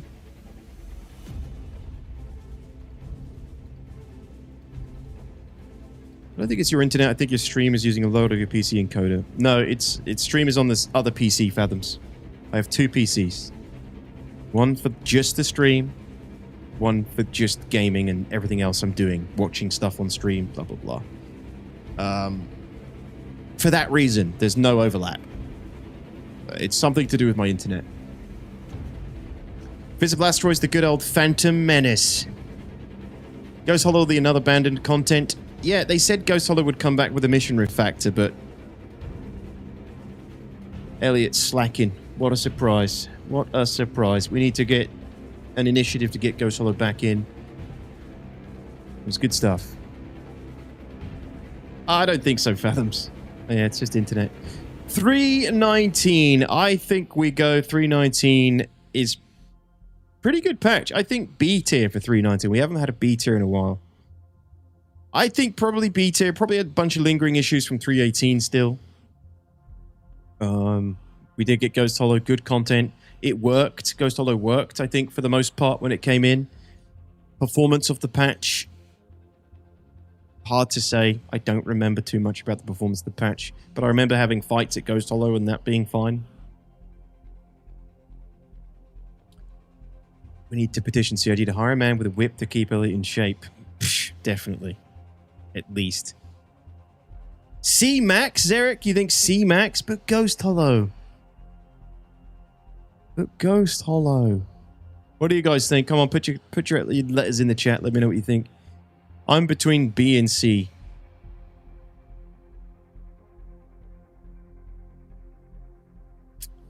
I mean, yeah, maybe B's too much considering we have 315 there with inventory and looting and stuff. C? Alright, screw you. I'll let you guys have C. So many C and D tiers.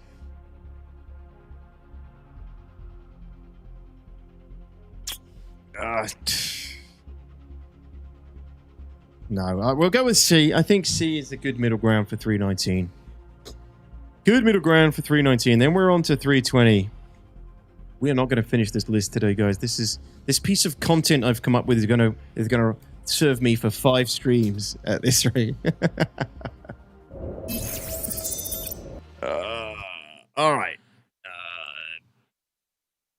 Patch 322. What the hell did we get in 320, sorry. Oh, no way. Hull C? Hull C patch? Oh, this is the best patch trailer they've ever made, actually. I remember now. And I'm watching it in 720p. Disgusting. Can I get some buffering now, please? Nope. No. Yeah, something weird going on for sure. Not even 1080.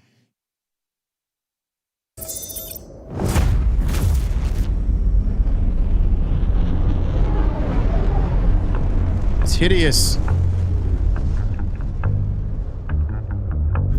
Maybe Tira.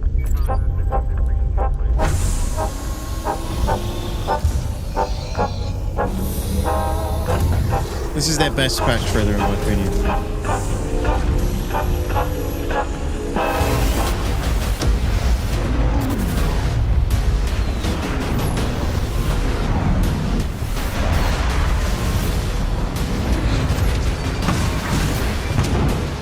I remember this part of it though.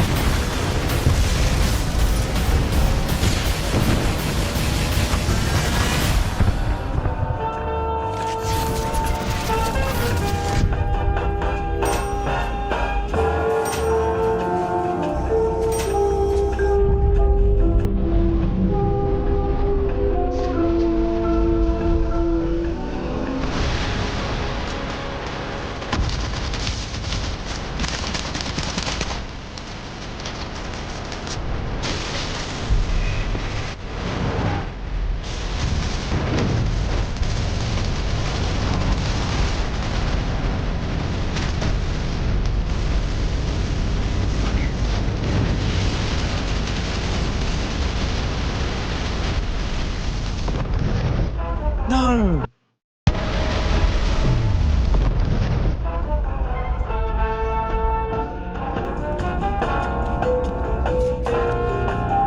This isn't the patch. I think it's the Hull C trailer that's the one I'm talking about. This is the patch trailer. The Hull C trailer is the best, like, ship trailer I think ever.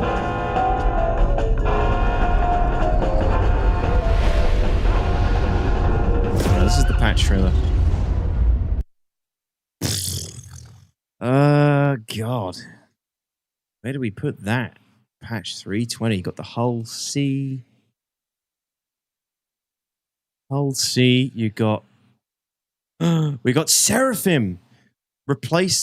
Designed to replace Portal Asar. Seraphim will feature... Oh my god. That was the patch we lost PO? Kraken 1 is definitely up there. I thought that daylight, yeah.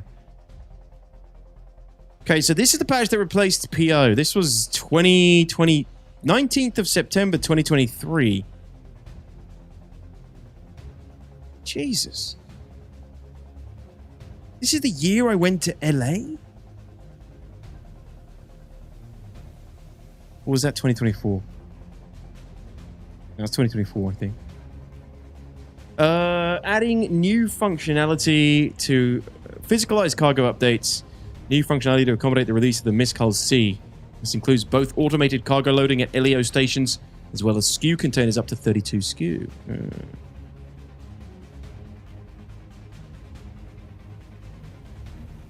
Ooh, Zenthurian's come in and says, I'm going to come back with what I said yesterday. 323 is the closest thing we ever had to a Jesus patch. Dude, you know how many people hate that patch because of master modes? I didn't. I liked it, but that's controversial, Zenthurian.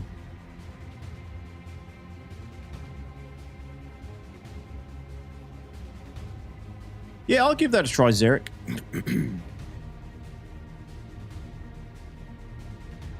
Just renamed to Seraphim. Bring back the name Portal Asar. So, we lost PO in that patch. We got the Hull C. We got the Mirai Fury. Oh, we got the snubs. Oh, no. The Fury LX. Sorry. Arena Commander got its big updates. That's the last time we saw DJ Bunton do some stuff in the game. This is the big Arena Commander update. I don't think it ever got touched since then, right? And then we had like the... we had some of the topical events in Arena Commander, but that was it, I think. New racetracks, front-end update, new Horizon Speedway, new dogfighting map, Jericho, Echo 11. Arena Commander's in such a sorry state right now, I know. I don't know where they put DJ Bunting, but he was the AC guy. HDR support.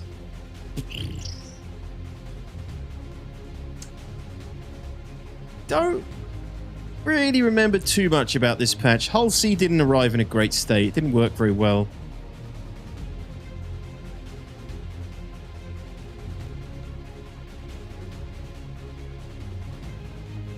Again, memory hazy.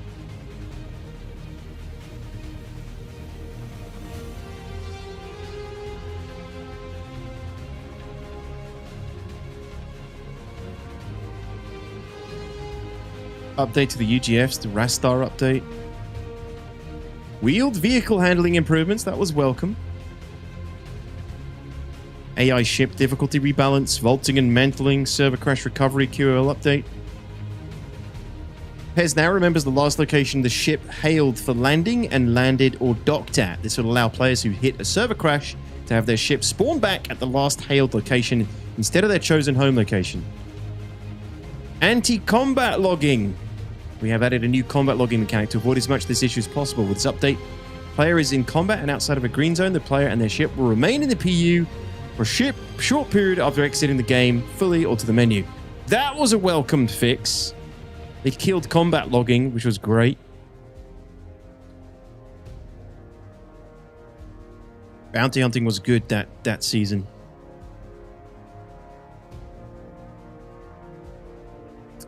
Greatly increase the internal storage of the Drake Corsair. Okay. Where do we put you? We put you 3.20, Hull C, big hauling. There wasn't much reason to do big hauls, if I recall correctly, and it didn't often load properly. It was a little bit finicky. Arena Commander updates. Yeah, I think it's a good way to put it, Zarek. It was unremarkable, but... Yeah, exactly, Morgan. Yeah, it doesn't work very well anymore.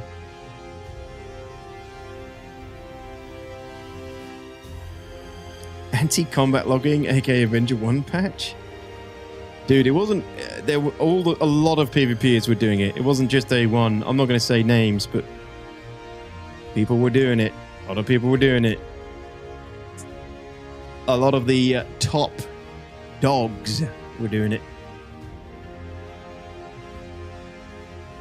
Oh, fuck, not the patch tier list. Goddamn right, Aged. What else am I going to do? Play the game? Crazy, I'm taking a break. 320. I think 320 goes into C tier for the anti-combat logging. And the Hull C is actually one of my favorite ships, even though I don't ever use it, and I'm not like a hauler main. I think the Hull C is one of the coolest ships in the game. I love that it's just big, fuck off hauler and has the external spindles. I like its interior as well. I do like the Hull C, but generally, like the content that was in the patch was relatively unremarkable. Did it work 50-50? Got a few nice quality of life updates like anti-combat logging. It's maybe a D tier. It's a D tier. I'm going to give it a D tier. Yeah, it's a D tier patch.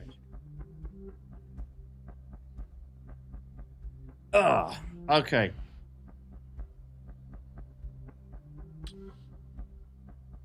Can't wait to see the 4.x tiers. Yeah, we're getting there, but...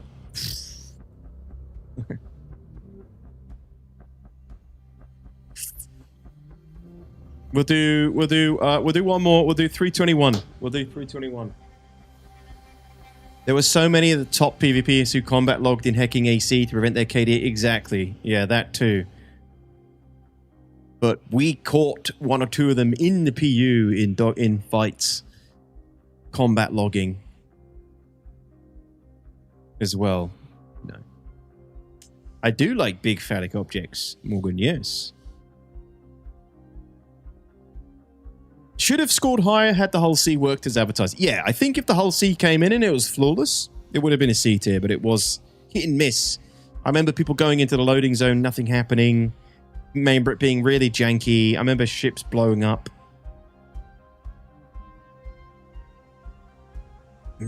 Wheeled vehicle improvements were the first and only step they ever made to help ground vehicles. There was one thing they changed to the mass as well, Zarek, which made gave the ballistas some better torque and things like that, but the tank was still like on ice skates. Me, Elliot, and Phil are running Siege live. What the fuck are you doing here? Are you advertising your stream here, Younger? Are you advertising another stream in my chat? Is that what's going on?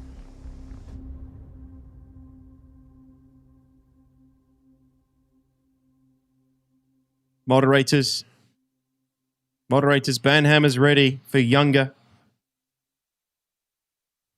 A lot of money, Tack. What are you doing, Younger? Are you live? Because I'll raid you then. If I won't raid Elliot, I'll raid you. But only because I want to, not because you mentioned it. I was thinking about wrapping up soon anyway.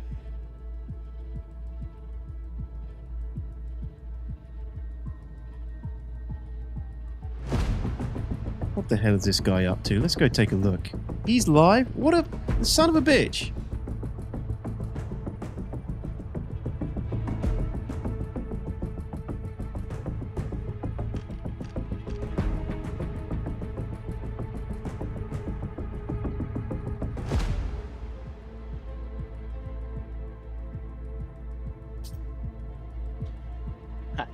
I'm missing the tier list, Klaus. Look at these guys. I'm missing the tier list. I was so excited. My patches are coming right up. This guy actually advertising his stream while live in my stream. It says I'm streaming Death Stranding. This is unacceptable, guys. If you're a new streamer or you're thinking about streaming or you don't understand streaming, that is a massive etiquette breach. You never do that. Never. Younger is a Star Citizen dev. It's the only reason he can... I mean, he'd never get away with that again. I'm going to assume because he's rusty, doesn't stream too much anymore. Maybe he doesn't understand the etiquette of streaming, but I hope he learns the lesson today.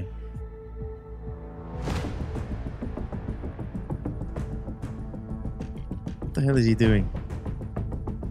He's turning on his cheats.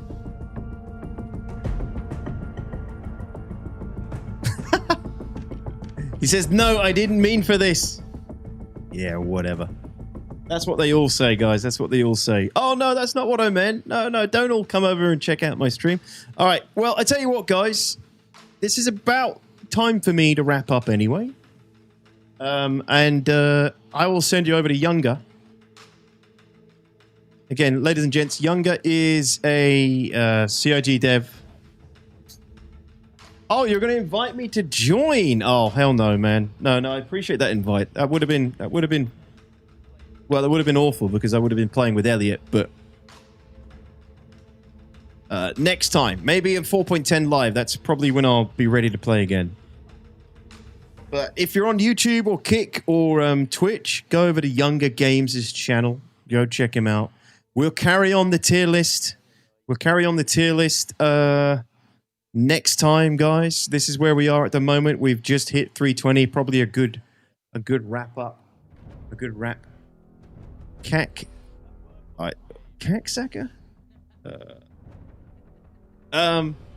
We'll stop at 320 and pick up where we left off.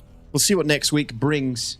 But yeah, unfortunately, I'm streaming today because once again, I can't stream tomorrow. I'm looking after my little one for the day and the evening. So that's so freaking annoying. I'm streaming today instead. But thank you so much for turning up and tuning in and spending your time here with us. I appreciate it. It was a good stream talking about Star Citizen and talking about the roadmap update and carrying on with our tier list, the gift that keeps on giving. I'm glad you guys are enjoying it. We'll be back with more of it, I'm sure, next week. We'll see what next week brings. But yeah, thanks so much for tuning in, everybody. I hope you enjoyed the stream. Youngest coming up next. Go, you know, give them all the shit that they deserve. You know, Elliot's there, so you know, you do the things and stuff. No, I'll get banned on Twitch. Right. Have a great rest of your day, everyone. Thanks so much for everything. I will see you soon. I'm sorry I'm not going to be here tomorrow again. But yeah, have a great weekend, everyone.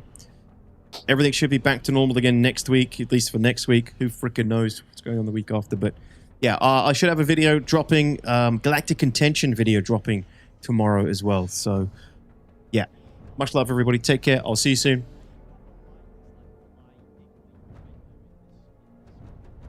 He's getting up and leaving. Classic.